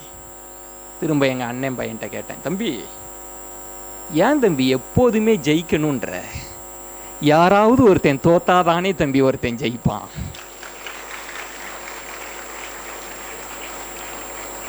எல்லாரும் எப்படி தம்பி ஜெயிக்க முடியும் அப்படின்னு. அவன் என்னை பார்த்துட்டு சொன்னான், சித்தப்பா எவன் வேணாலும் தோக்கலாம், நம்ம ஃபேவரைட்டு தோக்கக்கூடாது சித்தப்பா, தோக்கிறதெல்லாம் மற்றவன் தான் தோக்கணும். அப்போதான் நான் சொன்னேன், டேய் இப்போ சொல்கிறேன் கேளு அப்படின்னு, உட்காருங்கடா அப்படின்னு சொல்லிட்டு சொன்னேன். உன் ஃபேவரட் டீம் ஜெயிக்கணும்னு நீ ஆசைப்படுறீல்ல, தோத்துறக்கூடாதுன்னு நீ ஆசைப்படுறீல்ல, அப்படி தானே என்னோட ஃபேவரட், என்னோட செல்லம் தோத்துறக்கூடாதுன்னு அப்பா அம்மா ஆசைப்படுவாங்க, ஆசிரியர்கள் ஆசைப்படுவாங்க. அப்போ மட்டும் ஏன்டா வியாக்கியானம் பேசுனேன். பேசாமல் தலையை குனிஞ்சிக்கிட்டாங்க. நான் அவங்கள்ட்ட சொன்னது திரும்ப சொல்கிறேன் உங்கள்கிட்ட, நண்பர்களை, ஏன் தெரியுங்களா ஜெயிக்கணும்? நீங்கள் வெற்றி பெறாவிட்டால், உங்கள் வெற்றிகளை நீங்கள் தக்க வைத்து கொள்ளாவிட்டால், நீங்கள் விரும்புகிறவர்களாலேயே, உங்களை நேசிக்கிறவர்களாலேயே நீங்கள் ஒதுக்கப்படுவீர்கள், ஓரங்கட்டப்படுவீர்கள். நினைவில் வைத்துக் கொள்ளுங்கள். உங்களை யாரெல்லாம் விரும்புகிறானோ, உன்னை கொண்டாடினானோ, நீ ஜெயிக்கலன்னா உன்னை தூக்கி எறிஞ்சிருவான். இது தோனிக்கு மட்டும் இல்லை. ஏன் ஜெயிக்கணும் தெரியுங்களா? உங்கள் குடும்பத்திலேயே நீ ஓரங்கட்டப்படுவாய். நீ நாளைக்கு சும்மா இருக்க, வேலை இல்லாமல் இருக்க அப்படின்னா, ஒரு வீட்டுக்கு வேலை செய்ய வருகிறவன் கூட உன்னை மதிக்க மாட்டான். இன்னும் சொல்கிறேன், ஏன் தெரியுங்களா ஜெயிக்கணும், ஏன் தெரியுங்களா சந்தோஷமா இருக்கணும், ஏன் தெரியுமா பெரிய பெரிய பதவிக்கு போகணும், கை நிறைய சம்பாதிக்கணும்? எதுக்கு தெரியுமா? வேற எதுக்காகவும் இல்லை. உங்கள் வாழ்க்கையை உங்கள் இஷ்டம் போல் வாழலாம் நீங்க ஜெயிச்சிங்கன்னா. இல்லாட்டி இன்னொருத்தன் டிக்டேட் பண்ணுவான். இன்னொருத்தனுக்காக, இன்னொருத்தன்ட்ட ஒரு உதவிக்காக, ஒரு பணத்துக்காக, ஒரு சாப்பாட்டுக்காக, ஒரு ஹெல்ப்புக்காக போய் நிற்கிறோம்ல, அதை விட கொடுமையானது எதுவுமே கிடையாதுங்க வாழ்க்கையில். ஒரு பணம் கொடுறா, எனக்காக ஹெல்ப் பண்ணுறா அப்படின்னு நிற்கிறத விட, அப்படி ஒரு காலமும் உங்களுக்கு வந்துடக்கூடாது. அப்படி நீங்கள் 1000 பேருக்கு எடுத்து கொடுக்கணுமே தவிர நீங்கள் அப்படி போய் நின்றக்கூடாது. அதுக்காக நீங்கள் ஜெயிக்கணும், ஓடணும், தேடணும். நீங்கள் அப்படி செய்வீங்கன்னா எனக்கு அப்பப்போ எனக்கு ரியாக்ஷன் வேணும், உங்களோட ஒப்புதல் கொடுக்கணும். நீங்கள் ஜெயிச்சிருங்க. உங்கள் வாழ்க்கையை நீங்கள் சந்தோஷமாக வாழணும். அப்பா அம்மாவுக்கு நீங்கள் நினைப்பீங்க ஹெல்ப் பண்ணணும், நீங்கள் பண்ணணும். இன்னும் நான் பெண் பிள்ளைகளுக்கு சொல்வேன், நான் ரொம்ப நுணுக்கமான இடம் சொல்கிறேன். பிள்ளைகளே, வேலைக்கு போகணும். போன காலம் என்பது வேறு. ஒரு கணவன்கிட்ட ஒரு சின்ன ஆசைப்படுறதுக்கு கூட ஒரு கணவன் கையை எதிர்பார்த்து இருப்பது. அப்பா அம்மாவுக்கு உடம்பு சரியாமல் இருக்கும், அப்பாவுக்கு ஒரு ட்ரீட்மெண்ட் இருக்கும், அப்பா நம்மள்கிட்ட சொல்லியிருப்பார், நம்ம என்ன செய்ய முடியும், போய் ஹஸ்பண்டுக்கிட்ட போய் நிற்கிற நிலைமை இருக்கும். உடம்பு ஏன் உங்கள் அப்பாவுக்கு என்னவா என்ன அப்படின்னு கேட்கக்கூடிய நிலைமெல்லாம் இருக்குல்ல, கையறு நிலையில் இருப்போம். அப்படிலாம் இருக்கக்கூடாது. உங்கள் பொருளாதார சுதந்திரம் ரொம்ப முக்கியம். இண்டிபெண்டன்ட், என் குடும்பம், என் வாழ்க்கை, நான் பார்த்து கொள்வேன் அப்படின்ற இடத்திற்கு நீங்கள் நகரணும். அந்த இடத்திற்கு நகரணும்னா உங்களுக்கு இருக்கக்கூடிய ஒரே துடுப்பு கல்வி தான். கல்வியை கெட்டியா பிடிச்சுக்கோங்க. கல்வி என்பது உங்க சுயமரியாதைக்கான இடம். உங்க சுயமரியாதையை கல்வி தான் பெற்றுக் கொடுக்கும். அப்படி பிடிங்க, அப்படி ஒரு அடையாளமாக வாருங்கள். அதையெல்லாம் தாண்டி இன்னொன்னு சொல்றேன். சேர்மன் சாரோட ஃபேவரட்டான கோட், டைம் மேனேஜ்மெண்ட் பத்தி. நான் சேர்மன் சார், உங்க சேர்மன் வந்து பேட்டி எடுக்க வந்திருந்தேன். ஒரு 4 மணிக்கே எழுந்துருவார். எனக்கு நிறைய புத்தகங்கள் பரிசளிப்பு கொடுத்தார். கனவு காணுங்கள் அப்படின்னு ஒன்று கான்செப்ட் இருக்கு. அப்துல் கலாம்லாம் சொல்லியிருக்கிறார்.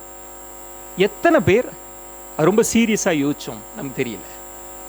எல்லாரும் கனவு காணும். விவேகானந்தர் கனவு காண சொல்றார். உங்களுக்கு நான் ஒரு புத்தகம் சொல்றேன், தி சீக்ரெட் அப்படின்னு ஒரு புத்தகம். யூடியூப்ல கூட வரும், சீக்ரெட்னு. உலகம் முழுவதும் கொண்டாடப்பட்ட ஒரு புத்தகம். உலகம் முழுவதும் அத்தனை பேர் வாங்குறான் அந்த புத்தகத்தை. இன்னும் அந்த புத்தகத்தை பத்தி பேசுறான். அந்த புத்தகம் என்ன சொல்லுகிறது அப்படின்னா, நீ ஒன்றை நினைக்கிறாய், நீ ஒன்னை விரும்புற, நீ ஒன்னுக்கு ஆசைப்படுகிறது அப்படின்னு வச்சுக்கோ. அது உன் ஆள் மனம் ஆசைப்பட ஆரம்பிக்கணும். சும்மா மேலோட்டமாலாம் ஆசைப்படக்கூடாது. உன் ஆள் மனம் இன்னைக்கு நீ ஃபிக்ஸ் பண்ற. இன்னைக்கு நான் பேசிட்டு போயிருக்கிறேன், விஜயன் சொன்ன நான் ஒரு கலெக்டர் ஆகணும், நான் வந்து வெளிநாட்டு பல்கலைக்கழகத்தில் போய் படிக்கணும், நான் ஒரு பெரிய ஆஃபீஸராக வரணும், நான் கோடிகளில் சம்பாதிக்கணும், நான் ஒரு பெரிய விளையாட்டு வீரனாக வரணும். ஏதாவது ஒன்றை நீ ஃபிக்ஸ் பண்ணு, சரியா ஃபிக்ஸ் பண்ணு. அதை உன் ஆள் மனம் நம்ப தொடங்கணும். உன் ஆள் மனம் நீ காட்சிப்படுத்தணும்.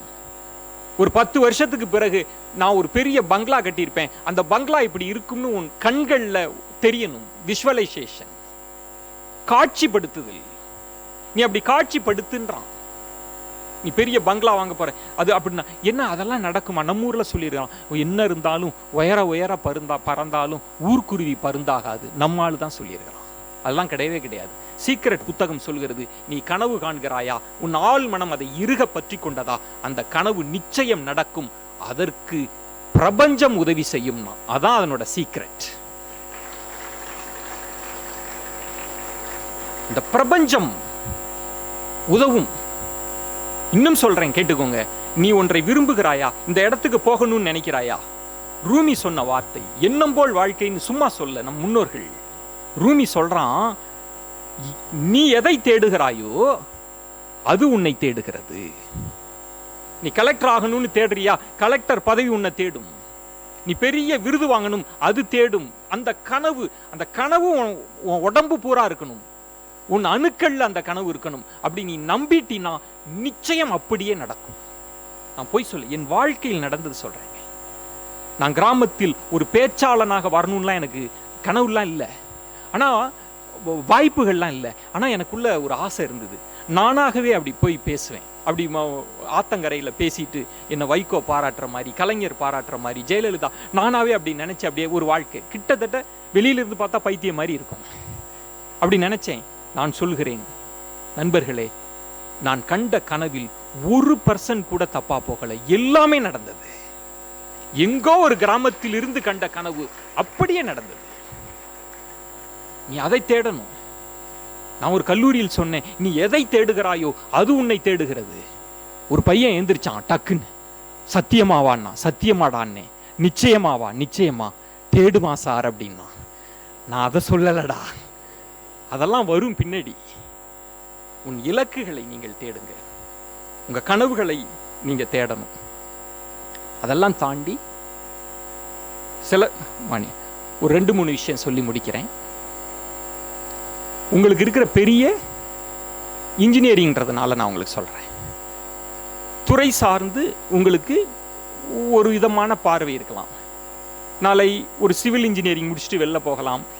உங்களுக்கு முதல் வேலை வாய்ப்பு அப்படின்றது வந்து ஒரு சைட்டில் கிடைக்கலாம். கொத்தனாரோட வேலை பார்க்குறது, வெயிலில் இருக்கிற மாதிரி. ஒரு கம்ப்யூட்டர் சயின்ஸ் ஏசி பஸ்ஸில் போகிறாங்க, ஒரு பெரிய ஏசி ஆஃபீஸில் வேலை பார்க்குறாங்க. இது மாதிரிலாம் சிந்தனைகளில் இருக்கும். நம்ம ஜாப் என்ன இப்படி இருக்கே. அவன் உன் ஃப்ரெண்டு எடுத்தோடனே 50,000 ரூபாய் சம்பளத்துக்கு போகலாம், உங்களுக்கு 10,000 ரூபாய் சம்பளம் கிடைக்கலாம். அதெல்லாம் நீங்கள் மனசில் வச்சுக்கவே கூடாது. உங்களுடைய இன்ஜினியரிங் பீரியடில் முடிச்ச அடுத்த 5 ஆண்டு காலம் என்பது அனுபவ கொள்முதலுக்கான காலம். உங்கள் அனுபவத்தை அதற்கு உழைக்க தயாராக இருக்கணும். இந்த ஜென்ரேஷனில் இருக்கிற பெரிய சிக்கல் என்னென்னா, உழைக்க தயாராக இல்லை, ரொம்ப கம்ஃபர்ட்டாகவே இருக்கணும்னு நினைக்கிறான். அனுபவம்லாம் இல்லை, கம்பெனிலாம் மாறிக்கிட்டே இருக்கிறான். அப்படி இருக்காதீங்க. நீங்கள் 10,000 20,000 சின்ன கம்பெனியாக கூட இருக்கலாம். உங்கள் அனுபவத்தை பெருக்கி கொண்டு உங்கள் கனவுகளுக்காக இருந்தீங்கன்னா அடுத்த 10 ஆண்டுகளில் நீங்கள் எங்கோ ஒரு சிகரத்தை அடைவீங்க. எந்த துறையும் மேலான துறை இல்லை, எந்த துறையும் கீழான துறை அல்ல. முதல்ல வச்சுக்கோங்க. அடுத்த 10 வருஷம் இந்த துறை அப்படிலாம் இல்லை. உங்களுக்கு என்ன பிடிக்குதோ பிடிச்சதை இஷ்டப்பட்டு பண்ணுங்க, படிங்க. நான் இன்னொன்று சொல்வேன், இந்த துறையில் நான் அடையாளம் இல்லை, நான் தான் இந்த துறைக்கான அடையாளம் அப்படி நீங்க மாறணும். அதுக்கு ஒரு உதாரணம் சொல்றேன். நான் பேட்டி எடுத்த போது ஒரு மில்லினர் பார்பர் அப்படின்னு ஒருத்தர் பேட்டி எடுக்க போறேன். நம்ம சேர்மன் சார் எடுத்த மாதிரி அது ஒரு பயோகிராஃபி. அப்போ அவரை பேட்டி எடுக்கணும். என்கிட்ட என்ன சொன்னாங்கன்னா, அவர் சொகுசு கார்களின் சொந்தக்காரர் அப்படின்னு சொல்லிட்டாங்க. அதாவது உலகத்தில் உள்ள அத்தனை ஆடம்பரமான சொகுசு கார்களும் அவர்கிட்ட வந்துடும். பெங்களூர்ல இருக்கிறார், ரமேஷ் பாபுன்னு பேரு. அவரை தான் நாம பேட்டி எடுக்கணும்னு சொல்லிட்டாங்க. நான் என்ன நினச்சிக்கிட்டேன்னா, அவர் பெரிய ஒரு கார்களோட ஒரு பெரிய பேஷனேட்டாக இருப்பார் போல இருக்கு, நிறைய கார்கள்லாம் வச்சிருப்பார் போல இருக்கு, அதை பற்றி தான் இன்டர்வியூ எடுக்கணும்னு நினச்சிட்டு கூகுளில் அவரை சர்ச் பண்ணால், அவர் ஒரு பார்பர். அவங்க அப்பா அம்மா பார்பர், சலூன் கடை வச்சிருக்கிறாங்க. அதுதான் மில்லினர் பார்பர்னு போட்டிருக்காங்க. எனக்கு பார்பராக இருந்திருக்காரோ அப்படின்னு சொல்லிட்டு என் டைரக்டர்கிட்ட கூப்பிட்டு, சார் பயோகிராஃபி தானே, நம்ம அவர் சலூன் கடையிலிருந்து நம்ம பேட்டியை தொடங்கலாமா அப்படின்னு. அவர் சொன்னார், யோ என்னையா அது, அவர் நான் அப்பாயின்மெண்ட் வாங்குறதே பெரிய விஷயம் ஆயிடுச்சு, நீ பாட்டுக்கு அவர்கிட்ட போய் நீங்கள் முடி வெட்டினீங்களா, சலூன் கடை வச்சுருந்தீங்களான்னா கோவப்பட்டுற போகிறான். ஐயா அதெல்லாம் ஒன்றும் கேட்காத, காரை பற்றி மட்டும் கேட்டுரு, அந்த பார்பர்ன்ற கான்செப்டே வேண்டாம், சில பேர்லாம் நம்மளை விரட்டி விட்ருவாங்க அப்படின்ட்டாப்புல. நான் படிச்சுட்டு சரி அப்படின்னு போயாச்சு. பெங்களூர் போயிட்டோம். ஜெர்மன்லேருந்து வந்திருக்கிற ஒரு கார். அவருக்கு உலகத்தில் எங்கே ஒரு கார் தயாரிக்கிறாங்களோ ஒரு பீஸ் இவருக்கு கொடுத்துருவாங்க. இப்போ ஒபாமாலாம் வராருன்னா அந்த பேரேடில் இவர் தான் கார் வந்து வாடகைக்கு கொடுக்கக்கூடியவர். அப்படி ஒரு ஆள். ஜெர்மன் கார், ஜெர்மன் காரில் உட்காந்து பேட்டி, கேமராலாம் ஃபிக்ஸ் பண்ணி மூவ் ஆகிட்டு இருக்கு. நான் பேட்டி எடுக்கிறேன். சார் இந்த கார் எங்கே வாங்கினீங்க, எவ்வளவு, அப்படிலாம் பேட்டி எடுத்துகிட்டு இருக்கேன். அவர் கொஞ்சம் உடஞ்ச தமிழில் தான் பேசினார். அவர் கொஞ்சம் அப்படி பேசிட்டு அப்படியே கொஞ்சம் பார்த்துட்டு விஜயன் அப்படின்றார். நான் சொல்கிறேன் ஜெர்மன் காரை பற்றி பேசுகிறேன். அவர் சொல்ல விஜயன் அப்படி என்ன லாஸ்ட்டாக எங்கே முடி வெட்டினீங்க அப்படின்னாரு. நான் என்ன சார் அப்படின்னு, இல்லை சொல்லுங்கள், இல்லை சென்னையில் தான் சார் அப்படின்னு. திரும்ப சார் இந்த ஜெர்மன் கார் எப்படி இது பண்ணீங்க, இந்த காரோட பேஷன் உங்களுக்கு எப்படி இருந்தது. விஜயன் உங்களை ரொம்ப கேவலமாக முடி வெட்டி இருக்கிறான் அப்படின்னாரு. நான் அப்படியே சார்னே அசிங்கமாக வச்சேன், உங்கள் அழகையே கெடுத்துட்டான் விஜயன் அப்படின்னு. அப்படியா சார், என்னங்க இப்படி வெட்டியிருக்கான் அப்படின்ட்டு திரும்ப நான் கேள்வி கேட்குறேன். அவரு இருங்க, என்னால் கான்சன்ட்ரேட்டே பண்ண முடியல அப்படின்ட்டு திரும்பினா அவங்க பிஏ சூட்கேஸ் மாதிரி, சூட்கேஸை ஓப்பன் பண்ணால் சிசர்ஸ்லாம் வச்சுருக்கிறார். இருங்க நான் உங்களை கரெக்ட் பண்ணி விட்றேன் அப்படிங்கிறாரு. என்ன அது மில்லினராக இருக்கிறவர் நம்மளுக்கு முடி வெட்ட போகிறாரே அப்படின்ட்டு. வாங்க என்ன மாதிரி பண்ணியிருக்கான், இருப்பா பாருங்க நாங்கள் உங்களுக்கு வெட்டுறேன் அப்படின்னு வெட்டுறாரு. நம்ம கேமராமேன் ஒருத்தன், அவன் வந்து விஜய் டிவிக்கெல்லாம் ஏர்டெல் சூப்பர் சிங்கர்களுக்கெல்லாம் போகணும்னு ஆசைப்பட்டு கிடைக்காம நியூஸ் சேனலில் வேலை பார்க்குற கேமராமேன். அவனுக்கு ஒரு ஆசை, இதை ஷூட் பண்ணி ரியாலிட்டி ஷோ மாதிரி இந்த அப்பா அம்மாலாம் அழுகுறதை போடுவாங்களா அது மாதிரி அதை ஷூட் பண்ணலாமான்னு ஷூட் பண்ண போனால் என் டேரக்டர் வேண்டாம் அதெல்லாம் வேண்டாம் எடுத்துடாதன்னா அவர் பார்த்துட்டார். என்ன அப்படின்னு, இல்லை இதை ஷூட் பண்ணி டெலகாஸ்ட் பண்ணலாமா அப்படின்னு. பண்ணுங்க என்ன பிரச்சனை அப்படின்ட்டார். சார் ஷூட் பண்ணியப்போ ஆமாம் அப்படின்னு எனக்கு ஹேர் கட் பண்ணிட்டார். ஹேர் கட் பண்ணி ஒரு ஷேப்புக்கு கொண்டு வந்து இப்போ பாருங்கள் எவ்வளோ லட்சணமாக இருக்கிறீங்க அப்படின்னு இன்டர்வியூ போயிட்டார். நான் பேட்டிலாம் முடிஞ்சிட்டு சாப்பிட்ற டைமில் நான் கேட்டேன், சார் நான் ஒரு விஷயம் சொல்லட்டுமா, சொல்லுங்கள். உங்கள் நிலைமையில் நான் இருந்தால் நான் இதை சொல்லியிருக்க மாட்டேன். என்னதான் இருந்தாலும் நான் ஒரு பார்பர், எங்கள் அப்பா சலூன் கடை, அதெல்லாம் நான் சொல்லியிருக்க மாட்டேன். ஏன்னா இங்கே இந்தியாவில் தானே சாதின்னு ஒன்று வச்சுருக்குறோம், கொடுமையை, சாதிக்கு பின்னால் இழிவுகள் எல்லாம் வச்சுருக்குறோம்ல. அதனால் அதெல்லாம் இல்லாமல் தானே சார் என் மனசு அப்படி தானே சார் யோசிச்சிருக்கோம், அதனால் நான் சொல்லியிருக்க மாட்டேன் அப்படின்னு. இப்போ அவர் சொன்னார், விஜயன், ஒரு சிற்பி சிற்பத்தை செதுக்குவதற்கும் ஒரு சலூன் கடைக்காரர் முடி வெட்டுவதற்கும் வித்தியாசம் இருக்குன்னு நான் நினைக்கிறீங்க அப்படின்னு செருப்பால் அடித்த மாதிரி என்ன ஒரு கேள்வி கேட்டார். ஒரு சிற்பி சிற்பத்தை செதுக்கிற மாதிரி தான் முடி வெட்டுறேன், நான் அந்த தவத்தோடு தான் வெட்டுறேன் அப்படின்னு சொல்லிட்டு சொன்னார். நீங்கள் எந்த தொழிலையும் பார்க்கலாம், ஆனால் எப்படி பார்க்கணும் தெரியுமா, என்ன மாதிரி பார்க்கணும்னு சொல்லிட்டு சொன்னார். நான் முடி வெட்டக்கூடியவன் தான், ஆனால் என்னிடம் அப்பாயின்மெண்ட் கேட்டு இருக்கிற லிஸ்ட்டை பாருங்க அப்படின்னா ராகுல் காந்தி அப்பாயின்மெண்ட் கேட்டு அவருக்காக காத்திருக்கிறார், சச்சின் டெண்டுல்கர் அவருக்காக காத்திருக்கிறார். சொன்னார், முடி வெற்றவனா கூட இருக்கலாம், ஆனால் யாரா இருந்தாலும் உங்களுக்காக காத்திருக்கணும், அந்த துறையின் அடையாளமாக நீங்கள் மாற வேண்டும் அப்படின்னு ரமேஷ் பாபு சொன்னார். அதான் உங்களுக்கான டேக்அவே. எந்த தொழில், எந்த டிபார்ட்மெண்ட் அதெல்லாம் இல்லை, அதனோட அடையாளம் நான், அதுல ஒரு ஆளா வரணும் அப்படின்ற எண்ணத்தோடு வாருங்கள். 5 வருஷம் காலேஜ் முடிச்சுட்டுலாம் போய் டிட்டாச்செல்லாம் ஆயிடாதீங்க. இதுதான் நான் உங்களுக்கு சொல்லணும்னு நினைச்சது. நிறைவா ஒரு ஒரு சின்ன குட்டி கதையோடு முடிக்கலாம் அப்படின்னு நினைக்கிறேன். அதுவும் உங்கள் லைஃபுக்கு ஏற்ற கதை, உங்கள் லைஃபோட கனெக்ட் ஆகிற கதை. ஏன்னா கரூரில் இருக்கிறீங்க, இந்த சுற்று வட்டாரத்தை சுற்றி இருக்கக்கூடிய பசங்க நீங்கள். இந்த கல்லூரியை விட்டு வெளியே போகக்கூடிய உலகம் எப்படி இருக்கும் அப்படின்னு உங்களுக்கு தெரியாது, அதை பற்றி நீங்கள் யோசிச்சிருக்க மாட்டீங்க. அதுக்கு ஒரு குட்டி கதை மூலமாக சொல்கிறேன். நீங்கள் பல விஷயங்களை மறந்தாலும் கூட இந்த கதையினுடைய சாரத்தை நீங்கள் மறந்துடக்கூடாது. அதுக்காக இந்த கதை. நான் 3ஆம் வகுப்பு படித்த போது, என்னடா 3ஆம் வகுப்பு படித்தப்ப இருக்கிற கதையெல்லாம் சொல்கிறீங்களே அப்படிலாம் நினைக்காதீங்க, அதுக்குள்ளே ஒரு மாரல் இருக்குது, ஒரு முக்கியமான விஷயம் இருக்குது. நான் எங்கே போனாலும் இந்த கதையை சொல்லி தான் முடிப்பேன். ரமேஷ், சுரேஷ் அப்படின்னு 2 பசங்க, நல்லொழுக்க பீரியடில் இருக்கிற எங்களுக்கான கதை, நாங்கள் படித்த பாடத்திட்டத்தில் இருந்த கதை. 3ஆம் வகுப்பில் ரமேஷ் 8ஆம் வகுப்பு, சுரேஷ் 5ஆம் வகுப்பு. ரமேஷ் சுரேஷ்ட சொல்கிறான், வாடா திருவிழாவுக்கு போகலாம் அப்படின்றான். இவன் 5ஆம் வகுப்பு தானே சுரேஷ். அவன் சொல்கிறான், எங்கள் அப்பாவை கேட்கணுண்டா அப்படின்னு. அவங்க அப்பாட்ட போய் கேட்குறான், என்னோட அனுப்புங்க, திருவிழாவுக்கு போயிட்டு வரோம் அப்படி. அவங்க அப்பா சொல்ல, சின்ன பையன் எப்படி நம்பி விட்றது, நானும் வரலப்பா, எனக்கு வேலை இருக்குது. இல்லை அங்கிள், நான் பார்த்துக்கிறேன் அங்கிள், என்னை நம்பி விடுங்க, I will take care of you, என்னை நம்பி விடுங்க அப்படின்னு. பத்திரமா பார்த்துக்கிட்டா சின்ன பையன் அப்படின்னா, நான் பார்த்துக்கிறேன் அங்கிள், நீங்கள் ஏன் கவலைப்படுறீங்க அப்படின்னு சொல்லி கூப்பிட்டு போயிட்டான். திருவிழா, ஊர் திருவிழாவெல்லாம் சுற்றி கித்தி நல்லா பார்த்துட்டு லேட் ஆயிடுச்சு, கொஞ்சம் ஈவினிங் திரும்பி வராங்க. சுரேஷ் சொல்கிறான், அண்ணே சீக்கிரமாக போயிடலான்னே, அப்பா வேற திட்டுவார், வாடா போகலாண்டா அப்படின்னு போயிட்டு இருக்கிறாங்க. ஒரு காட்டை கடந்து தான் வீட்டுக்கு போகணும். காற்றுக்குள் நுழைகிற போதே இருட்டிடுச்சு. இருட்டின பிறகு அப்படியே போகிறாங்க. அண்ணே பயமாக இருக்குண்ணே, வாண்ணே சீக்கிரமானு போயிட்டே இருக்கிறாங்க. எதிர்ப்பற ஒரு கருப்பான ஒரு உருவம், ஒரு கரடி. கரடியை இவங்க பார்த்துட்டாங்க, கரடி இவங்கள பார்த்துருச்சு. சுரேஷ் பயப்பட ஆரம்பிச்சிட்டான், அண்ணே கரடி நம்ம பார்த்துருச்சுண்ணே அப்படின்னு. அண்ணே கரடி நம்மளை பார்த்து நெருங்கி வருதுன்னே அப்படின்னு. திரும்பி பார்த்தா ஆளை காணோம். யாரை காணோம்? ரமேஷை காணோம். என்ன சொல்லி கூட்டிட்டு வந்தான்? I will take care of. ஆளை காணோம். அவனுக்கு மரம் ஏற தெரியும், மரத்தில் ஏறிட்டான். இவன் பார்க்குறான், ஆளை காணோம், என்ன பண்ணுறதுன்னு தெரியல, கரடி நெருங்கி வருது. அப்போ இவனுக்கு ஒரு படித்த ஞாபகம், அவங்க தாத்தாவோ வாத்தியாரோ சொன்ன ஞாபகம், உயிரற்ற சடலங்களை கரடி தீண்டாது, ஒன்றும் செய்யாது, பணத்தெல்லாம் விட்டுட்டு போயிடும் அப்படின்னு ஏதோ படித்த ஞாபகம். டக்குன்னு மூச்சை அடக்கிக்கிட்டு படுத்துக்கிறான், கீழே விழுந்து செத்து போன மாதிரி. அந்த கரடி மெல்ல அப்படி மோப்பம் பிடிக்கும், அப்படியே மோப்பம் பிடிச்சிக்கிட்டே இருக்கு. அவன் நம்ம ஆள் மரத்துலேருந்து பார்த்துக்கிட்டே இருக்கிறான். மோப்பம் பிடிச்சி பார்த்தா சுவாசம் இல்லை. சரி செத்துட்டாம்புல இருக்கு அப்படின்னு கரடி போயிடுச்சு. கரடி போனோடனே நம்மால் இறங்கிட்டான். கீழே இறங்கி சுரேஷை, டேய் மச்சான் ஏந்தர்றா அப்படின்னு ஏந்திரிச்சு கொஞ்சம் தூரம் நடந்து போகிறப்ப கேட்குறான், டேய் சுரேஷ் அப்படின்னு. என்னன்னு? இல்லைடா ஒரு விஷயம் உன்ட்ட கேட்க, சொல்லு அப்படின்னு. இல்லை நான் மரத்துலேருந்து பார்த்தேன், கரடி ஏதோ உன்கிட்ட சொன்ன மாதிரியே இருந்தேதாடா, இந்த காதுலையெல்லாம் ரொம்ப நேரம் காதலியே இருந்துச்சு, அது மோப்பம் பிடிச்சதா அவன் ஏதோ சொல்லுதுன்னு நினச்சிட்டாம்பு. என்னடா சொன்னிச்சு அப்படின்னு. ஒரு முக்கியமான விஷயம் சொல்லுச்சுன்னே அப்படின்னு. என்னடா சொன்னிச்சு அப்படின்னு. கரடி சொன்னிச்சு, ஒரு காலத்திலும் ஆபத்துக்கு உதவாத நண்பனை மட்டும் நம்பி எங்கும் போயிடாது அப்படின்னு சொன்னிச்சு கரடி. நாங்கள் 3ஆம் வகுப்பில் படித்தோம்.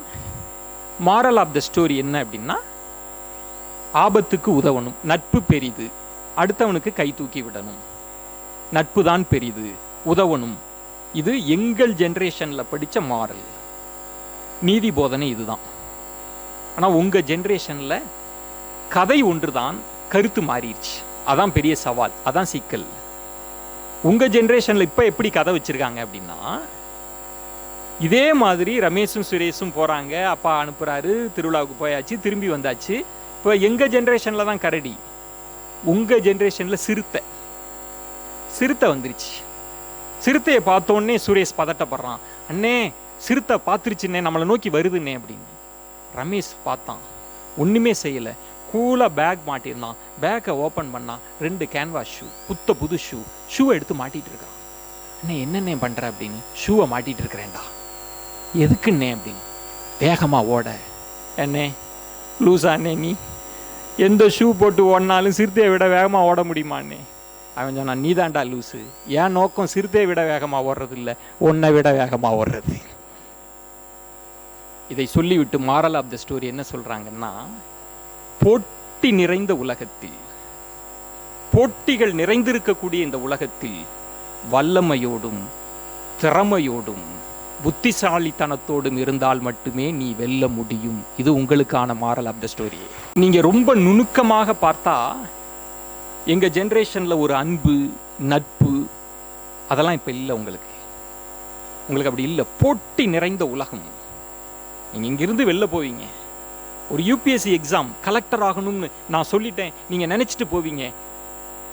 டெல்லியில முகாமிட்டு படிக்கக்கூடிய பிள்ளைகள், பல தலைமுறையாக கலெக்டராக இருக்க விட்டு பிள்ளைகள், நம்ம ஸ்டாண்டர்டை விட ஆந்திரா மற்ற ஸ்டேட் பிள்ளைகள் லட்சக்கணக்கில் உங்களோடு போட்டி போட வருவாங்க. இன்னும் சில காலங்களில், சில ஆண்டுகள்ல வெளிநாடுகளில் இருந்து உங்களோடு போட்டி போட வருவாங்க. நம்ம என்ன நினைப்போம், நம்ம பக்கத்து பெஞ்சில் இருக்கிறவ தான் நமக்கு போட்டி அப்படிலாம் நினைச்சிட்டு இருப்போம். இல்லை. இந்த ஃபர்ஸ்ட் ரேங்க் எடுத்த ஸ்டூடெண்ட்ஸ் எல்லாம் +2 வரைக்கும் ஒரு சூட்சமம் பண்ணுவாங்க. ஃபர்ஸ்ட் ரேங்க் மேனியானே ஒன்று உண்டு, உங்களுக்கு தெரியுமா?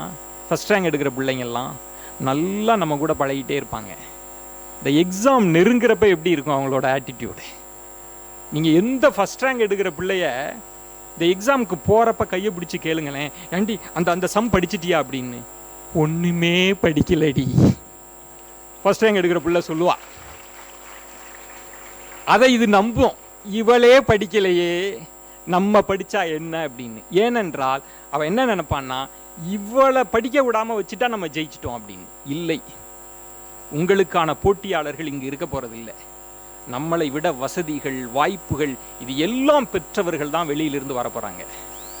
அவங்களை நீங்க வீழ்த்தணும். போட்டி நிறைந்த உலகம், எங்கு போனாலும் பல லட்சங்கள்ல உங்களோடு போட்டி போட வருவாங்க. ஆனால் ஒன்றை தெரிந்து கொள்ளுங்கள், அவ்வளவு லட்சம் பேர் வரட்டும், அவ்வளவு 1000 கோடிகள் பேர் வரட்டும், எனக்கு நம்பிக்கை இருக்கிறது, விடாமுயற்சி இருக்கிறது, அதற்கான உழைப்பு இருந்தால் வெற்றி நிச்சயம். உங்க வெற்றியை யாராலும் தடுக்க முடியாது என சொல்லி, ஒரு நல்ல வாய்ப்பு. எவ்வளவு என்னுடைய வார்த்தைகள் உங்களுக்கு போய் சேர்ந்ததுன்னெலாம் தெரியல. அஸ் எ ஃப்ரெண்டாக தான் உங்களோட பேசியிருக்கிறேன். வார்த்தைகளை வச்சுக்கோங்க. என்னைக்காவது ஒரு தனிமை, ஒரு சோர்வு, ஒரு தோல்வி, ஒரு சவால் அப்படிலாம் வரலாம். அப்போ இந்த வார்த்தைகளை எண்ணி பார்த்து கொள்ளுங்கள், உங்களுக்குள்ளேயே ஓட்டிக்கொள்ளுங்கள் அப்படின்னு சொல்லிட்டு, எனக்கு சேர்மன் சார் நான் ரொம்ப வியந்து பார்த்தவர். நான் ஏன் பல முறை கோடிட்டு சொல்கிறேன் அப்படின்னா, அவர் அத்தனை பேச்சையும் நான் கேட்டிருக்கிறேன். அவர் இங்கே இல்லை, அவர் இருந்து பேசணும் அப்படின்னு நான் ஆசைப்பட்டேன். அவருக்கு இவ்வளோ பெரிய வாய்ப்பை கொடுத்தாங்க. அவரை பின்பற்றுங்கள், அவர் பேச்செல்லாம் கேளுங்க, ரொம்ப இன்ஸ்பிரேஷனாக இருக்கும். அவரோடு உரையாடுங்கள். இவ்வளோ பெரிய வாய்ப்பை கொடுத்துருக்குறாங்க. உங்களோட உரையாடுவதற்கான வாய்ப்பை நான் இவங்க கொடுத்ததா நினைக்கல. நான் சீக்ரெட் புத்தகம் சொன்னேன்ல, அந்த பிரபஞ்சம் அந்த வாய்ப்பை வழங்கி இருக்கிறது. அதற்காக ஒரு பலத்த கரவொலிகளோடு